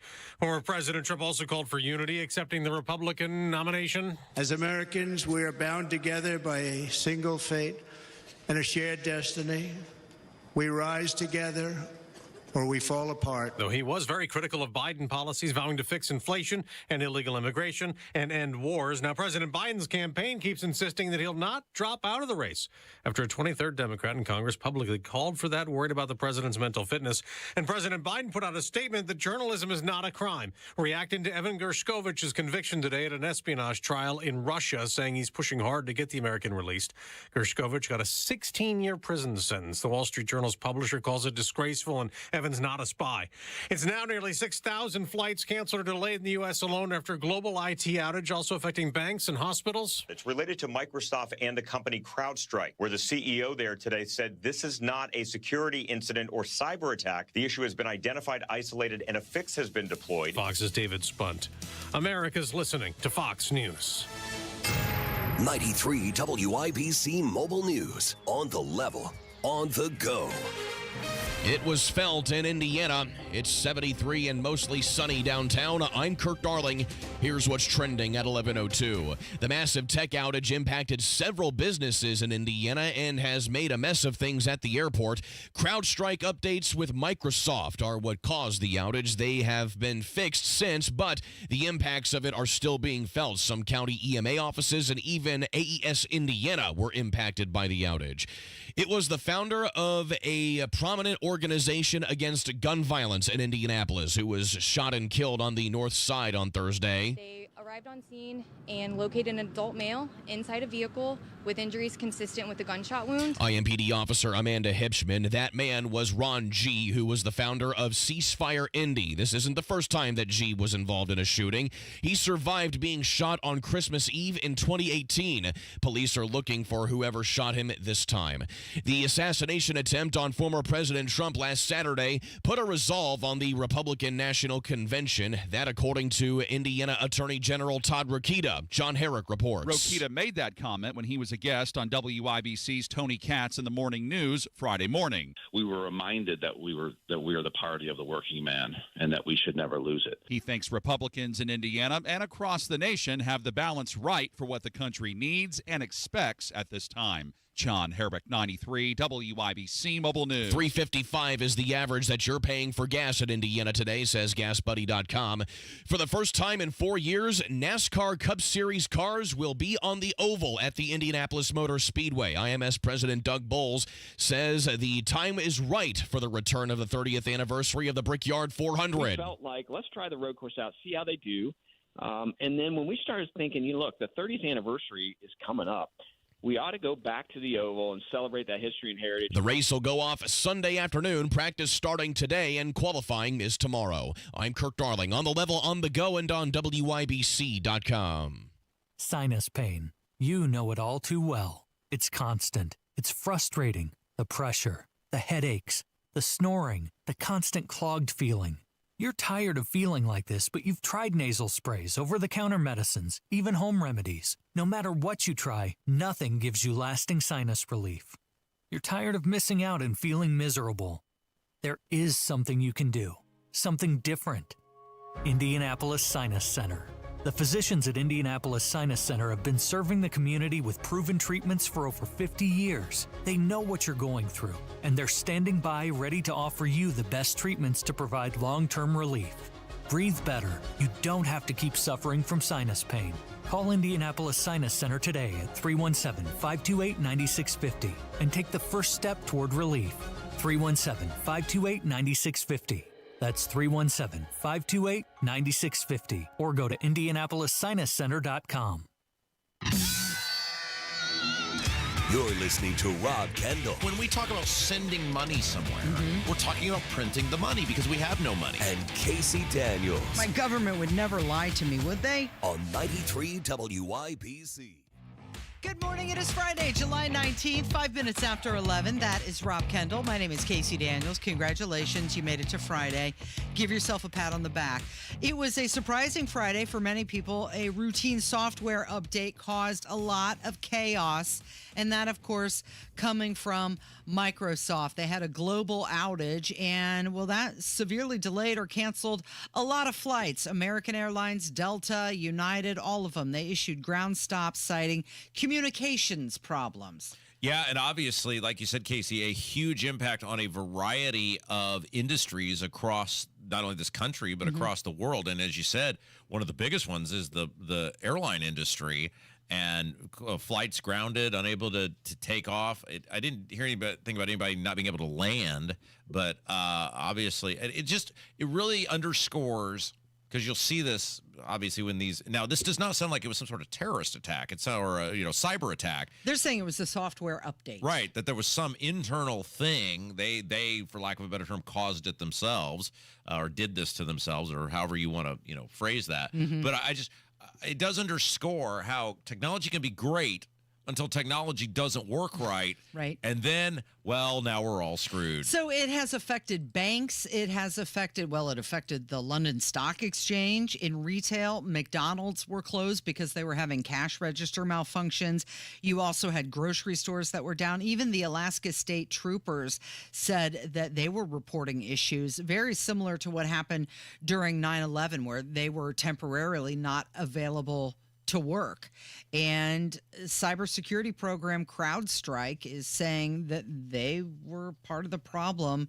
And it just like you said, goes to show you how reliant we are on technology. And when it's not there, how disruptive it can be to just a large swath of industries. Yeah. So, you know who the flights being grounded didn't impact? You, because you drive a car? That's right. That's correct. Yes. You know what? I have one of these cars that could be doesn't have any hookups to the internet or the whatevers. So you know what? I put gas in the car. I change the oil. Car go. That's how it works. You're good. See? Yeah, I may not have power locks. I may not have power windows, but my car go, Casey. Elon Musk even tweeted out about it. He said it's the biggest IT fail ever. Oh, yeah. I'm not sure it's the biggest IT fail ever, but it certainly is not a good look. And well, it's an opportunity for him to get a dig at them. Well, of course, right? And that's what he's trying to do. Let's talk about this federal appeals court that blocked all of Biden's student loan debt handout plan. Boy, this ruling came after a lower court judge blocked portions of it. Well, it does make sense, right? I mean, this is the problem with, well, it's one of the problems with so much of this crap that Biden has tried to pull, these executive orders. Like, this doesn't make any sense. If you explain it to people logically, rational, I'm talking about the rational thinking mind, the rational thinking person, and you walk them through this. So you took the money. Yes. You took the money of sound mind. Yes. You took the money with the ability to read. Yes. You took the ability, understanding I have to pay the money back. Yes. They showed you what you would have to pay. Yes. And now you're mad that you have to pay it back and you don't think you should have to pay it back. Yes, that's correct. That doesn't make sense to anyone.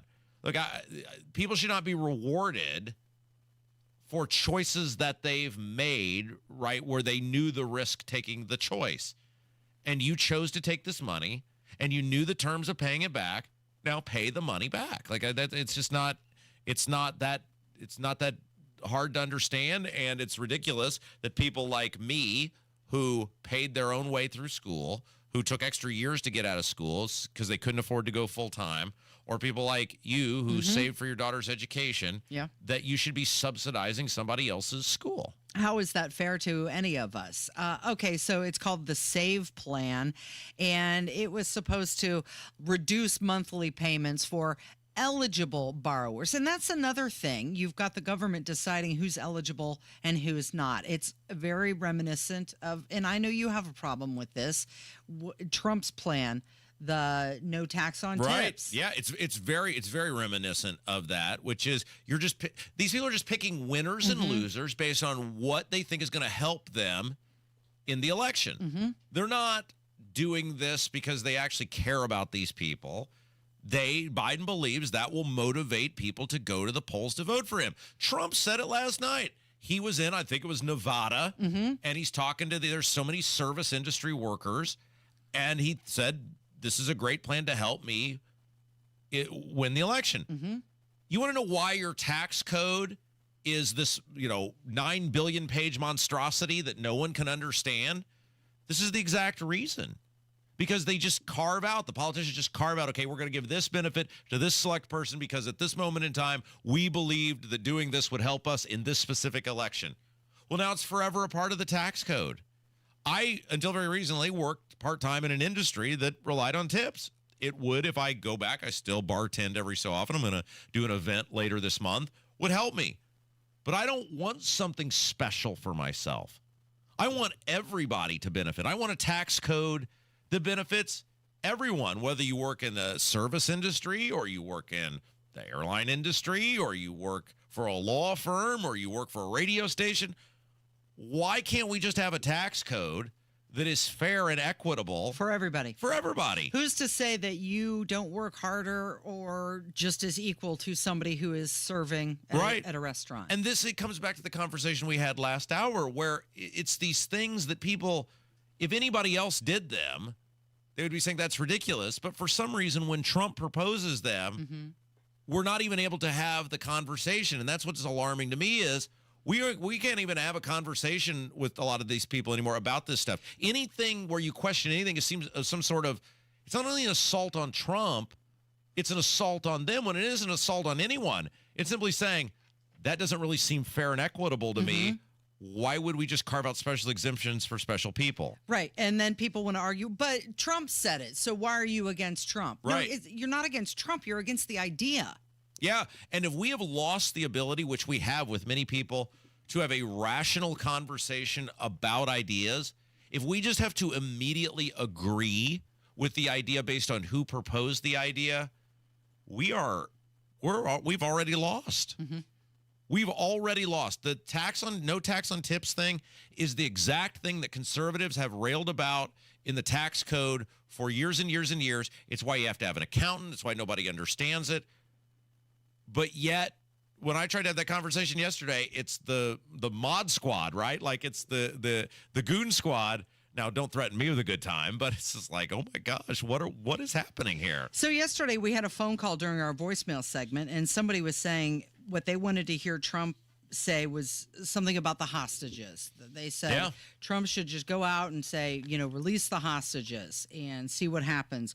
Well, he did, and here's what he said. And the entire world, I tell you this, we want our hostages back, and they better be back before I assume office, or you will be paying a very big price.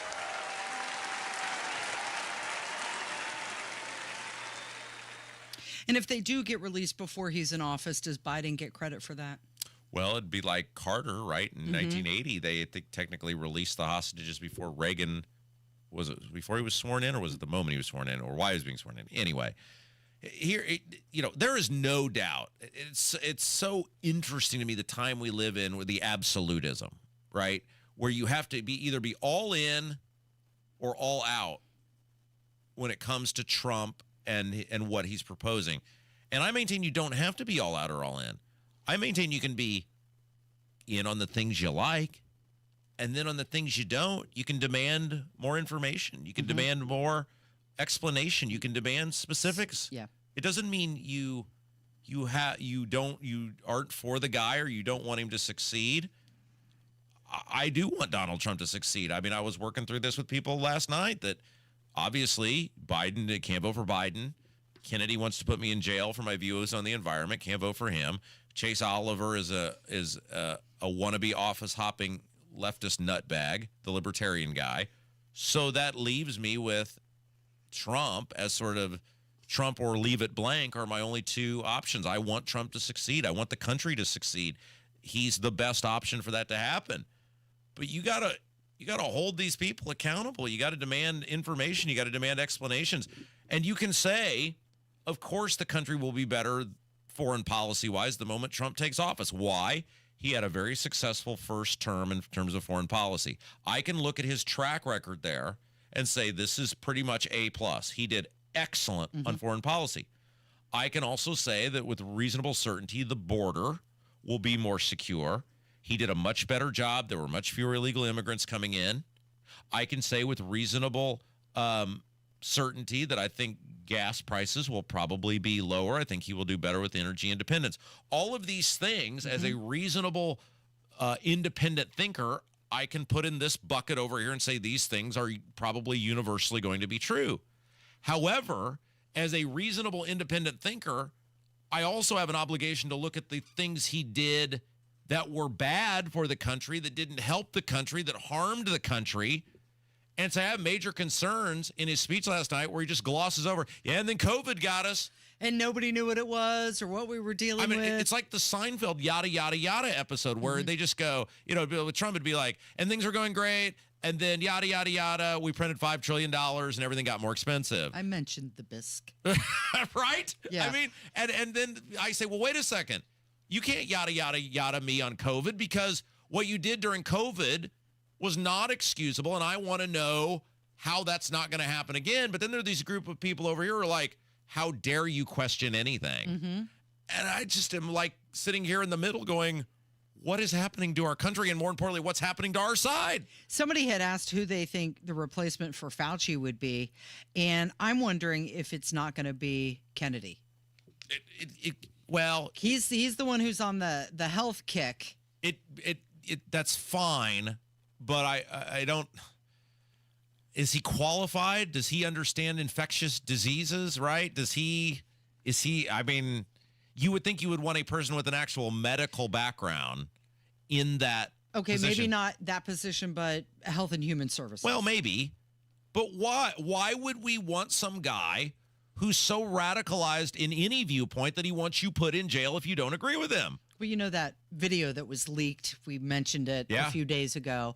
One of the things they discussed during that phone conversation was vaccine. Right. And the health of the country. And that is something that Kennedy has been on. Right. You know, he keeps talking about that, health and food within our country. And I'm wondering if Trump isn't going to look to him and put him in some sort of position. Every American has a vested interest in knowing the following things. And this should be regardless of what political party you are. And if you want to know the answers to these things, it makes you a really good American. It makes you a person who really cares about your country. And I would challenge any person to say, I don't have a vested interest in knowing the following. Will our society ever be shut down again? Will money be printed in terms of trillions of dollars annually and given to people in order for them not to go to work again? Will we be forced to ever wear masks again? Will we be forced into not being able to go to church again? Will our churches be forced to being shut down again? I mean, there's a laundry list. I could do a whole show on things that are just centered around this. Well, and the answers from Trump, we didn't know what it was, talking about the virus. And then Mike Braun, when it comes to printing the money, well, everybody else was doing it. Right. Those answers aren't going to fly anymore. I feel like I'm the guy in the Joe Walsh song where everybody's so different. I haven't changed.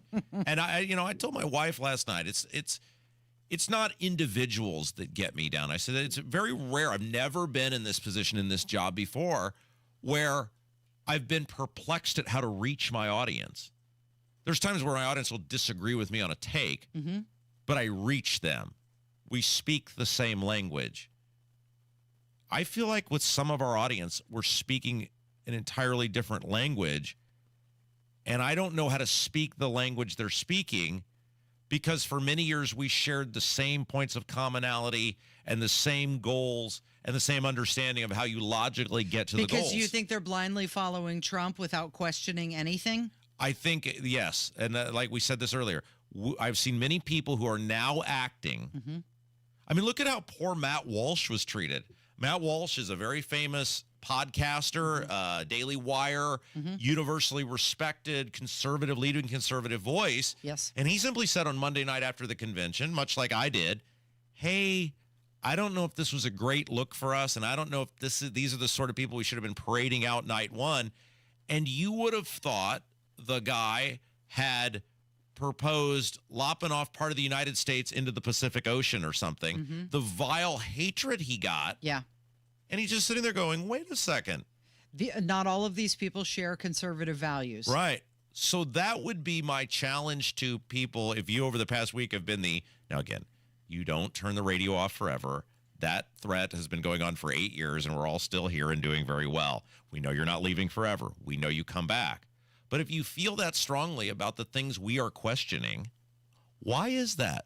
Why does the question bother you so much? Why does wanting an answer on these things bother you so much? Why is it that somebody who says, I want to vote for Trump and is willing to point out areas where Trump has done very well and I will applaud those, why does the pushback on things that we should all agree were kind of egregious, why is that angering you so much? I would be fascinated to know that. And maybe if people want to call the hotline, 317-684-8444, and let me know, let us know why this has bothered you so much this week.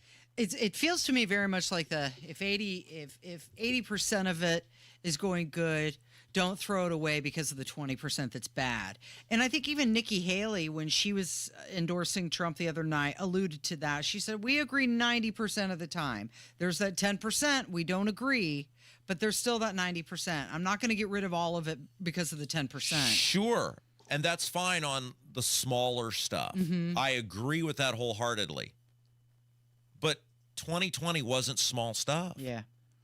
We are still feeling in a huge way every day.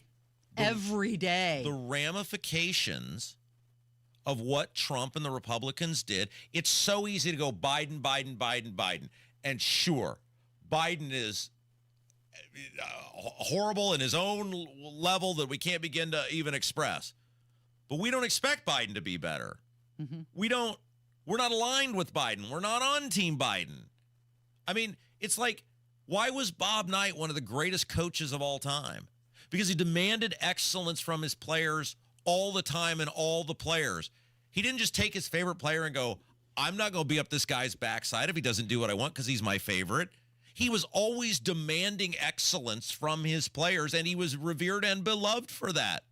But yet when people want to do that with our politicians, you act as though they've, killed the family dog or something. And I don't get that. And I would be fascinated to hear from people why they've been so mad at me this week for simply asking the obvious about how 2020 is not going to happen ever again. It is Kendall and Casey. It's 93 WIBC.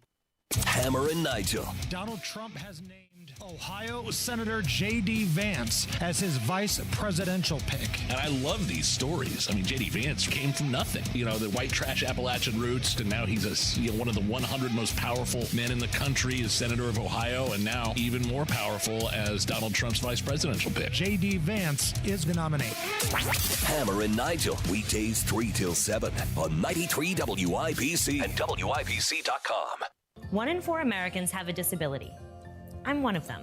I'm also a working mom who cares deeply about making sure every child with a disability thrives by getting their access needs met. We've got a trusted ally by our side. Easter Seals provides children and families the foundation for lifelong success through early learning programs, skills training, and prep for college and career. That's my Easter Seals. Make it yours. Join us at easterseals.com. It's almost here. The best days of summer return this August with your 2024 Indiana State Fair. Join us for endless fun, where there's something for everyone.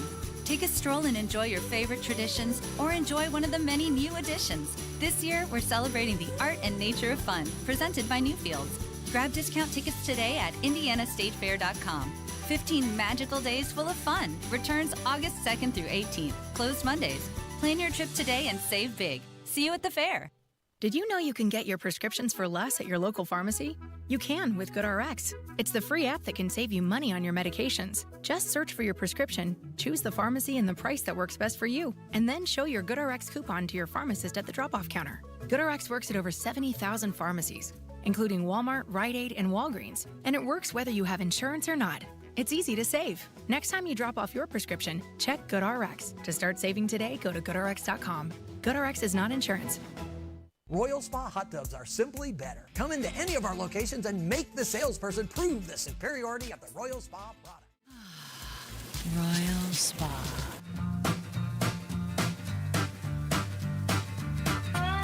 I was really surprised when I saw this. The first day of school coming up already in 9 days for many areas across central Indiana. For example, Warren Township starts on July 25th. That seems really, really early to me. Should be a crime, shouldn't it? IPS starts August 1st. You've got Perry Township starting July 31st. And then Carmel, August 5th. Hamilton Southeastern, August 7th. And Noblesville, July 30th. That's like 2 weeks. Where did summer go? Yeah, you know what's interesting? In central Indiana, at least, we've seen so many of these schools come to these, what they call year-round calendars. And for those of you who don't know, the reason many of these schools did that is some of these school corporations are now tied in for like these career academies, learning academies. We're sending some of our kids to your school for half the day. You're sending some of your kids because they offer these classes. You're sending some of your kids to our. So they have to kind of look. Nobody's more critical of the public education system than me, but it does make sense if we have, especially in the skills or the trades or different specialties that we're sending kids to and from different campuses, that everybody kind of be on the same page. And especially like, so with Brownsburg and Avon, they are partnered up with Ben Davis. Ben Davis, I think, kind of went first on this. And so everybody has to kind of jump at the same time.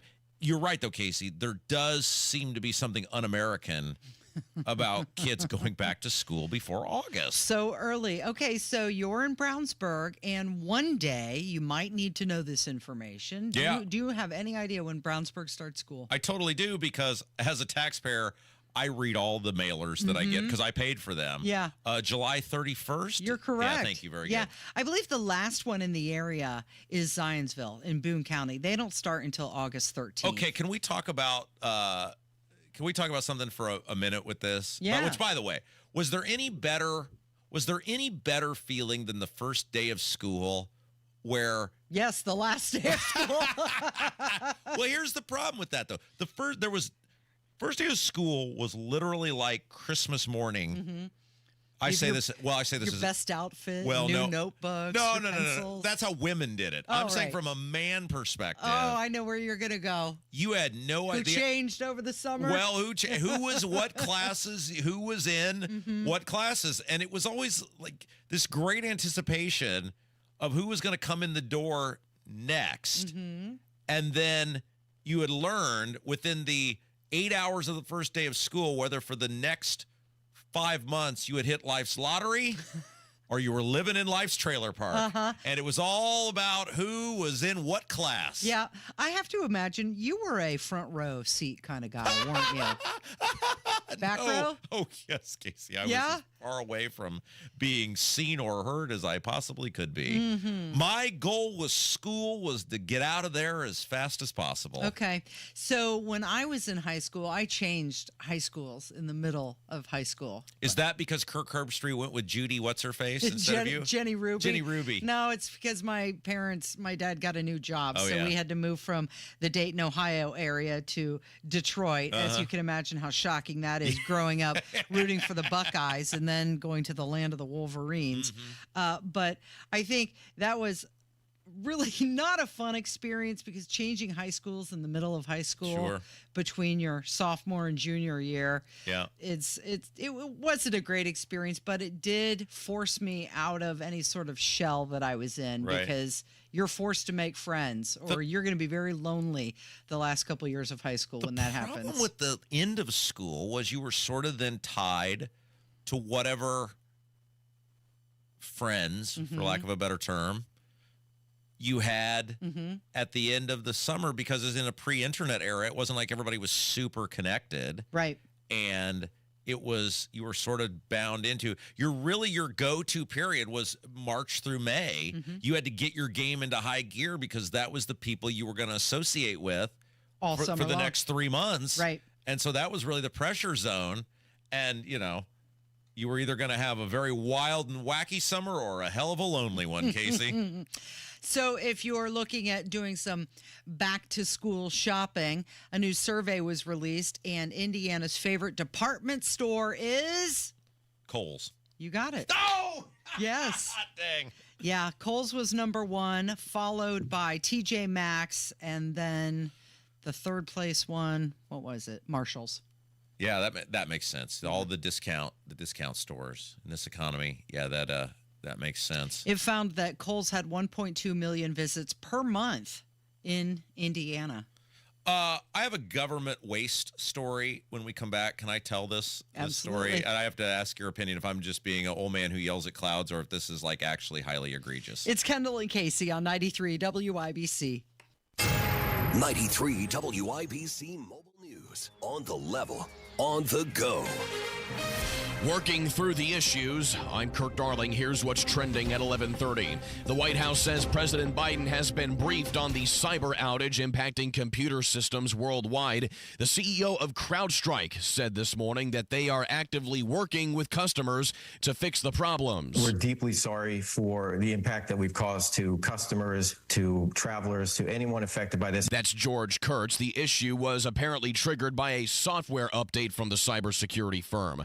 Donald Trump is the Republican Party's nominee for president. With faith and devotion, I proudly accept your nomination for president of the United States. Trump speaking at the Republican National Convention in Milwaukee, his first speech since someone tried to assassinate him last weekend at a campaign rally. I'm Kirk Darling, on the level, on the go, and on WIBC.com. Getting quality employees to fill positions in your company is essential.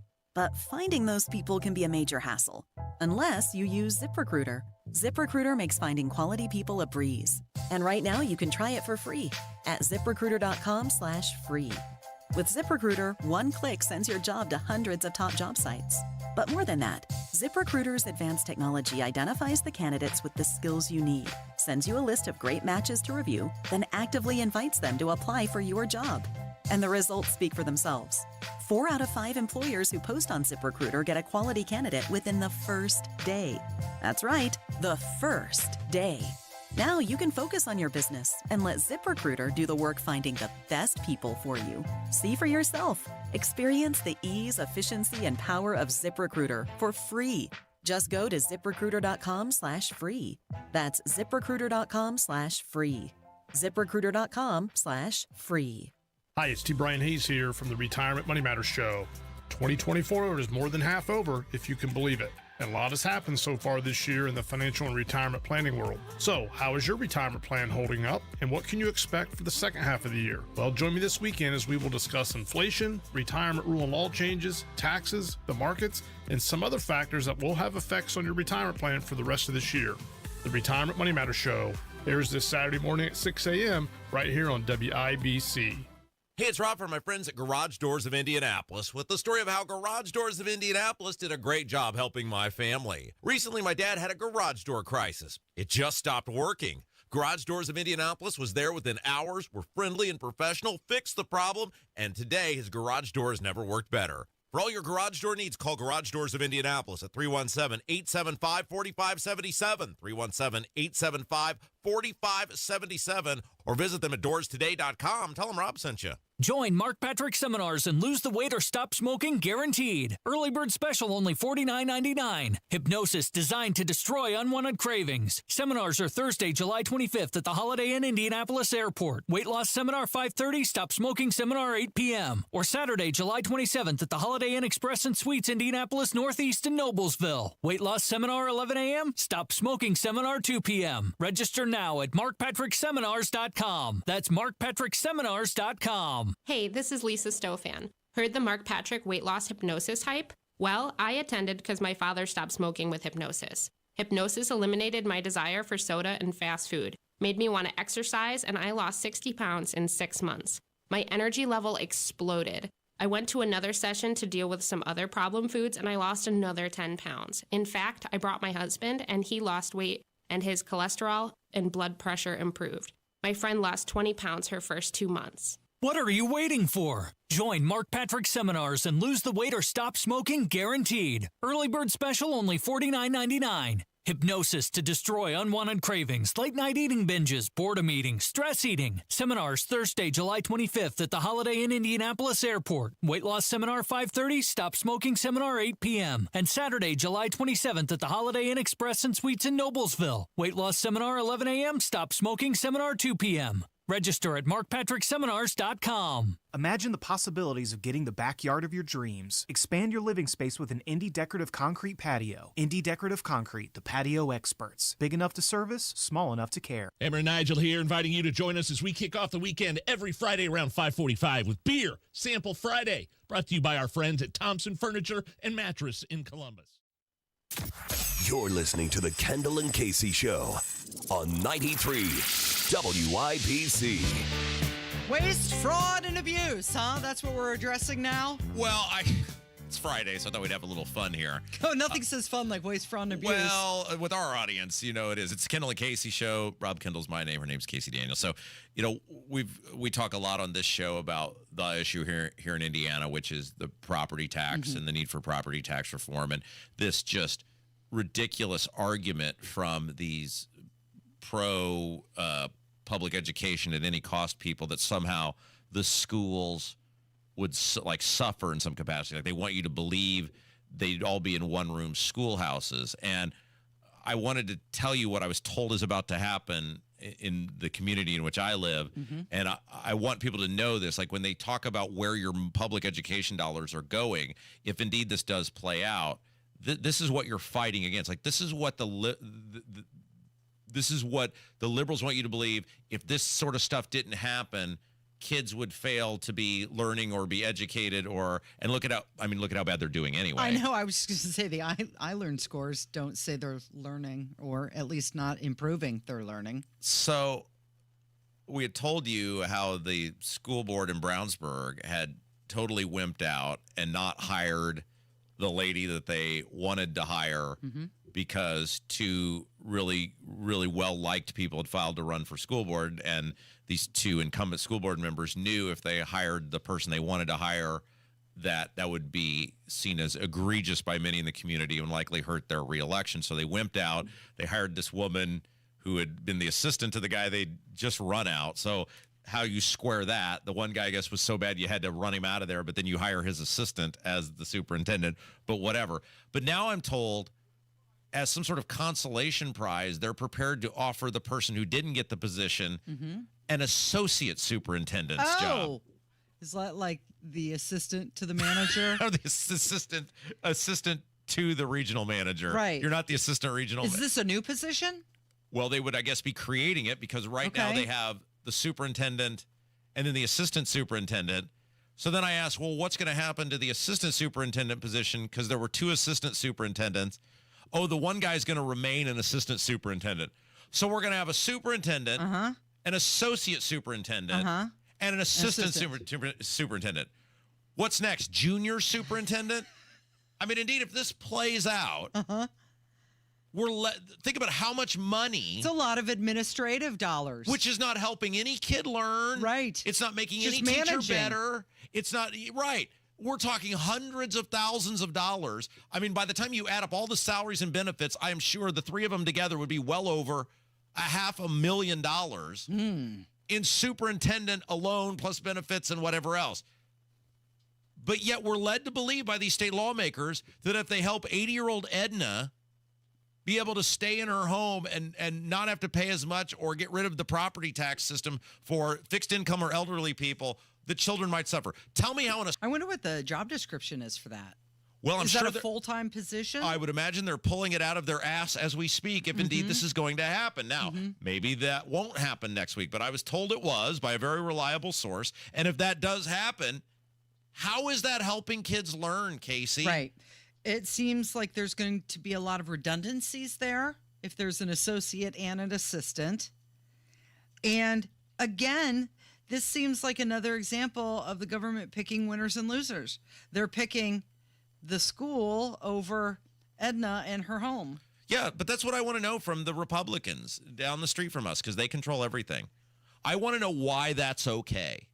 I want to know why having 3 superintendents in a community is fine, yet you're telling me there's no way for schools to cut so that we can help the elderly people or senior citizens afford to stay in their home? Well, Brownsburg is number 1. At 62%? 6%. 37% of the kids failed, but they're number 1. So I just wanted to bring that up. It's wholly ridiculous when these people tell you they can't help you, that there's no money to help you. There's all sorts of money to help you. It's not a revenue problem. It's an allocation of revenue problem. And so I just, head of the school board meeting coming up next week, wanted to get that out there. Just make sure I wasn't just totally out. Are you going to that meeting? I don't know. Just probably. I don't know. I don't know. It just seems like a lot of effort. Uh-huh. It is Kendall Casey. It's 93 WIBC.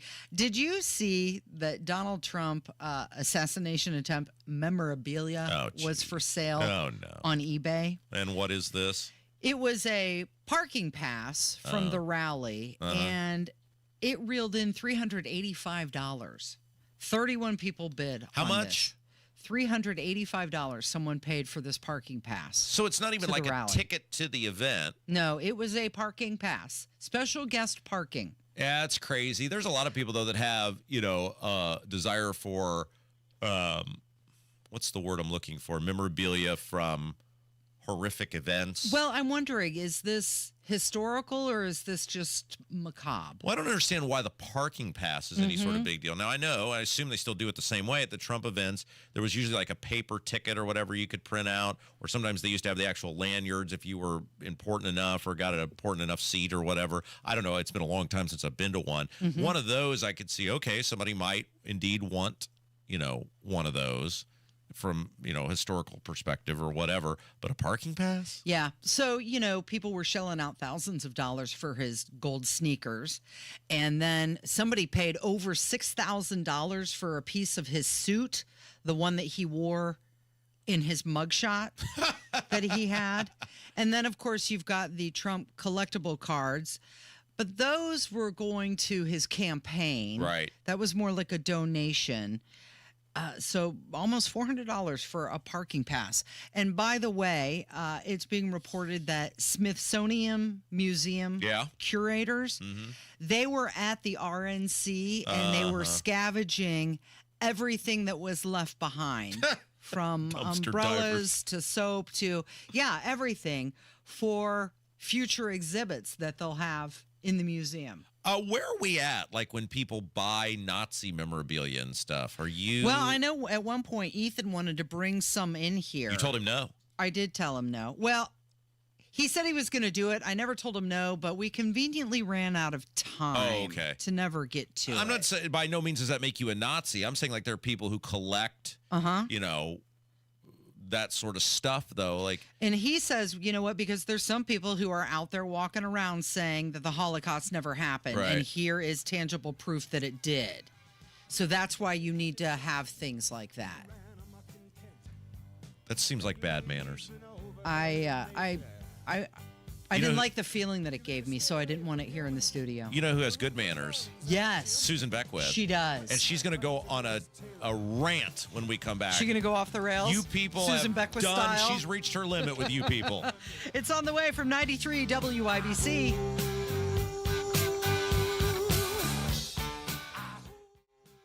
Oh, big time. Hammer and Nigel show. We start at 3:06. It's Beer Sample Friday. We're going to recap Donald Trump's speech. Representative Jim Banks is going to join us. Celebrity Beer Bong with Racing Rachel. We're going to have a good time, good show. 93 WIBC.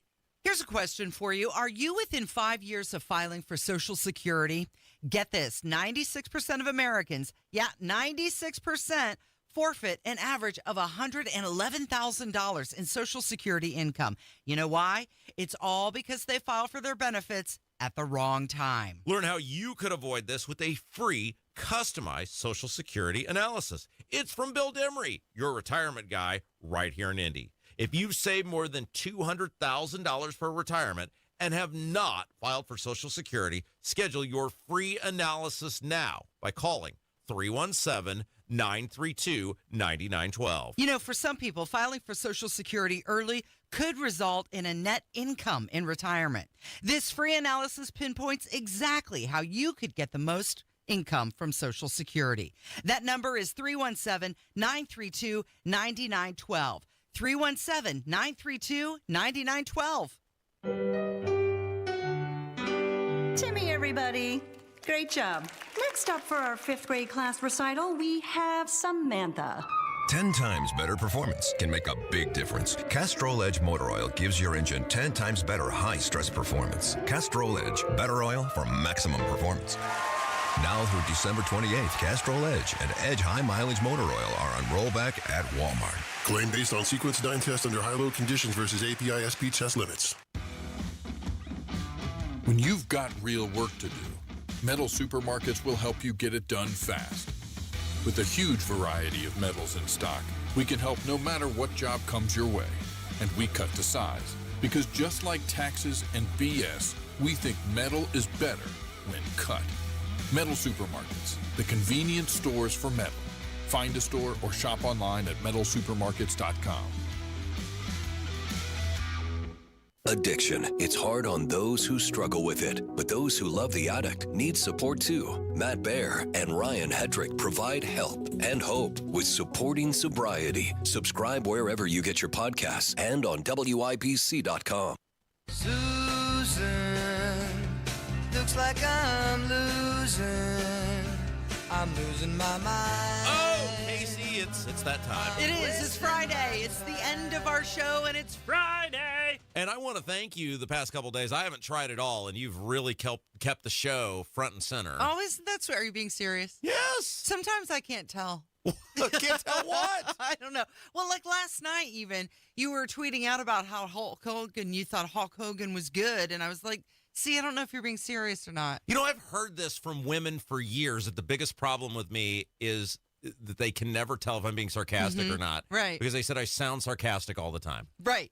So are you being sarcastic right now? No, I'm being serious. You did a thank very you. nice job. Thank you. That's really nice This is of such you. a woman thing. You can't even take a compliment when I give you a compliment. No, I'll take it. I just didn't know if you were No, being you're serious. objecting to it. Like you're fighting with me over a compliment. Hey, this isn't even the part of the show. This isn't what we were going to talk about even. Yes, it's mind your manners. That's right. You're having terrible manners right now, not Sorry. accepting my compliment.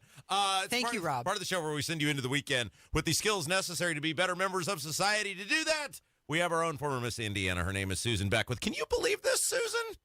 I know. I'm sitting here thinking, maybe I am going to be part relationship counselor for the two of you. Do we need to go to therapy already? I love it. Yes. No, it's good. It's kind of like right in theme with kind of like the tone of my various points this morning. Is that? Do I always sound sarcastic? No, I mean, I think that is part of your sense of humor, which it goes in line, like you're very witty, and I think that the two go hand in hand. But I think it's good that you're communicating, and so you can genuinely say, I so appreciate you, Casey, and what you bring to the table. Isn't that nice, Susan, that we work that out on the air for everyone too? Yes. Hey, maybe this will spur them on to have some of those conversations. Okay. Yeah. Okay. So it's kind of your day to go off the rails. You sent me a list of grievances that you have with society, and I said, I'm so looking forward to this off the rails today. And so when we connected with you in the break, you were just ranting about how early people are text messaging you. Susan, I'm so excited for Off the Rails. I mean, Mind Your Manners today. The floor is yours. Go. Yes. Okay. Yes. That's how my day started out was, just very early text messages. So it is my personal opinion that it is rude to text someone prior to 7 a.m. and after 10 p.m. unless you know them very well and it's very important. So I may be in the minority there, but I am a super light sleeper. So unless it is really important, and I guess it's on the onus could be on me too to put it on Do Not Disturb. But nevertheless, I feel like it is considerate to not text too early in the morning. So this is like because we had this conversation years ago about when it's okay to mow your lawn. You feel there are rules for text messaging too. Well, that almost made the list because all these things happened to me this last week. So that was another one. Somebody was mowing their lawn at the crack of dawn and woke me up. So I was grumpy about that. So these are just like in the last week. So sometimes I'm like, we cover such basic things like, should we be going, more in detail and more? And then I go out in society. I'm like, nope. I feel like there's still things to talk about. Yes, don't mow your lawn too late or too early. But here's one that I do feel like is interesting because etiquette is always evolving. We talked about Amy Vanderbilt last week and kind of the history and, some of the ones that have been prominent in the past. But, etiquette is always evolving. So this one I feel like has been relevant in the last few years. So unfortunately, I know of someone that recently passed and, my heart just goes out to their family. But it was a very unexpected passing and continuing to pray for them. But, when that news has been shared, and I've encountered this on numerous occasions in the last few years, sometimes people's first question is, did they get vaccinated? And while that might be a very valid question or concern for whatever reason, unless you are very close to them and it really is contingent on the relationship, that is not an appropriate question to ask. So I don't know. Have you guys experienced the same thing? Have you seen that out in the last few years as a result of the COVID vaccine? Yes. Very much so. Susan, as you know, both my husband and my daughter have experienced some medical issues, and I have been asked that question. And it has been told to me as well. Like, oh, that's got to be the vaccine. You know, I mean, I just think that was a very personal choice. There were people that made it that didn't want to get it. And so I just think we need to be very aware and just, understand how that might come across. And so that was something that happened recently that I thought that is probably a good thing to cover, that yes, that is rude and probably not appropriate depending on the relationship. It's the Mind Your Manners segment. Susan Beckwith, she's the former Miss Indiana, is the star of our Mind Your Manners segment. Susan, getting a lot of things off her chest today. She's just ranting, which is fabulous. We love a good rant here. Well, I did have a question because you sent me the list of things that you wanted to rant about, and it just says on the list, screaming kid in restaurant. It's going to be fabulous. It back up a little bit. Yeah. Okay, so I took the kids out to dinner this last week, and I've been there. I have children, so there was zero judgment. I know that they've had meltdowns before, and I completely get it. But this sweet little girl was just screaming her little head off for the entire duration of the dinner. And at some point, it is rude to the other patrons, and you do need to get up and excuse yourself and, remove yourself from the premises or go to the bathroom. But, my little guy, who's 7, leaned over and he goes, I hate her. Aww. Brody, we do not, first of all, say hate, and no, you don't. I think he was just he was frustrated himself. And I said, well, this is, I understand. It was probably just a lack of words to say, I'm really over this. He was frustrated.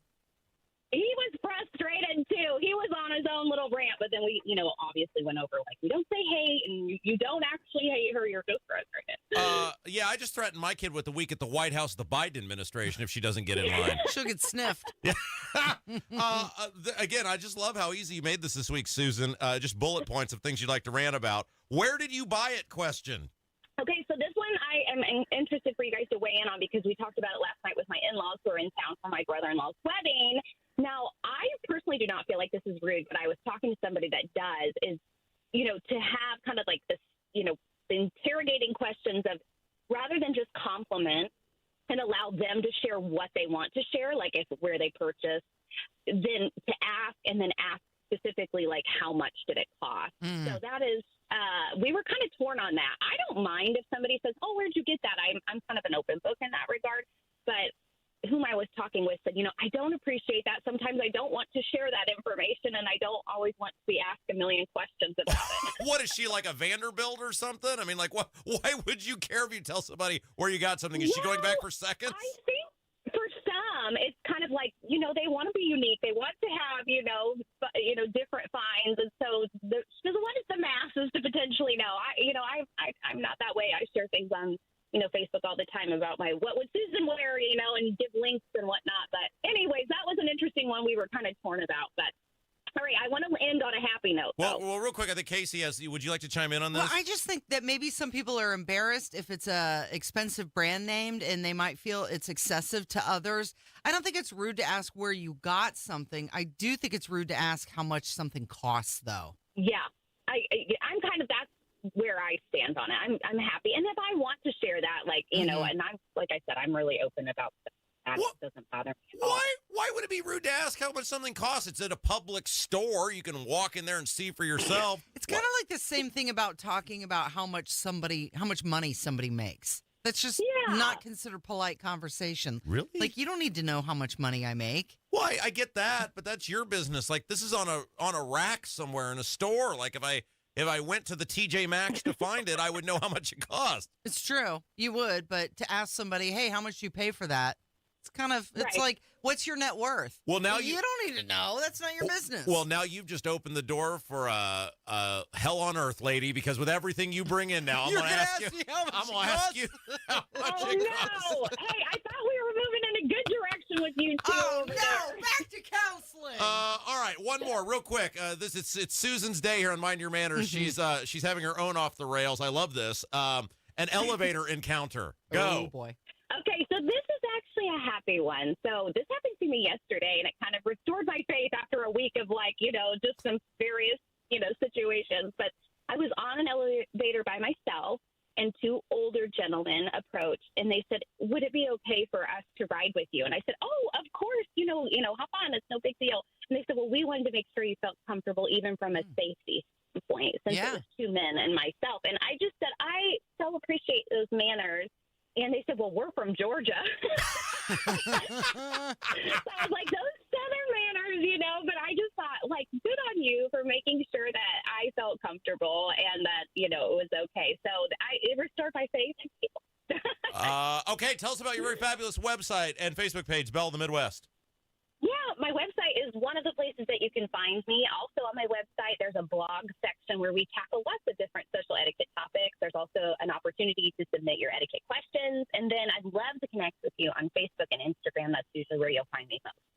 Well, I feel bad, Casey, because I ask people if they're jabbed all the time. I scream in restaurants. Yeah. I ask people where they bought something and how much it cost. And I never asked permission to ride in elevators. I failed all of these tests today. Rude. Well, as long as you don't get on that elevator and rip one. That's really rude. All right, take us home, Casey. Thank you, Susan. Thank you, Kevin. And thank you, Rob. But mostly thank you for listening today. We're going to catch you back here on Monday. It's Kendall and Casey on 93 WIBC. Mike loves summer in Indy, but he hates to paint. So he called Rhino Shield. Our home is basically a contemporary, and we just started noticing that the paint was just fading and just looked like garbage. We had received a postcard from Rhino Shield, and we decided to take a look at it. Rhino Shield's formulated for our specific climate here in Indiana. The process with Rhino Shield and their crew, they were just very conscientious. We had problems in the past with painters. They leave debris and everything. Well, we didn't have that with Rhino Shield. Way better than paint, backed by a 25-year warranty. And right now, get the guaranteed protection of Rhino Shield for 10% off the regular price. The thing about Rhino Shield, the heat gain has been reduced, and we save $70 a month. You don't hear that about any type of paint. Here's Rhino Shield's Shane Smith. This offer is limited, so call me at 888-RHINO-41. That's 888-RHINO-41. Don't paint. Don't vinyl. Go Rhino. Paint your house again. Rhino Shield. The doctor's office that accidentally mixed up your files has your social security number. The power company that mistakenly cut your service has your payment info. And the hotel that lost your reservation has your passport number. You need LifeLock because your personal info is in endless places that can expose you to identity thieves. LifeLock monitors hundreds of millions of data points every second. If your identity is stolen, we'll fix it, guaranteed or your money back. Save up to 40% with promo code NEWS at LifeLock.com. Terms apply. Reach your fitness goals in 2024 with the 20-minute once-a-week program at Exercise Inc. 5 locations now in Fishers. Visit exerciseinc.com. B-Window is celebrating our independence with $400 off per window, $250 off per patio and entry door, plus 12 months same as cash. Go to bwindow.com for more. Your one blood donation can help save the lives of up to 3 people. Give blood through the American Red Cross to help hospital patients. Visit redcrossblood.org today. On the level, on the go. 93 WIBC Indianapolis. Coming up. An issue with the Microsoft operating system. Well, I was paying off my IRS taxes and I can't log in. Just simply crushing our people like never before. All you scumbags and all you crooked politicians. This is the WIBC News at noon. You might be wondering how something like this could happen.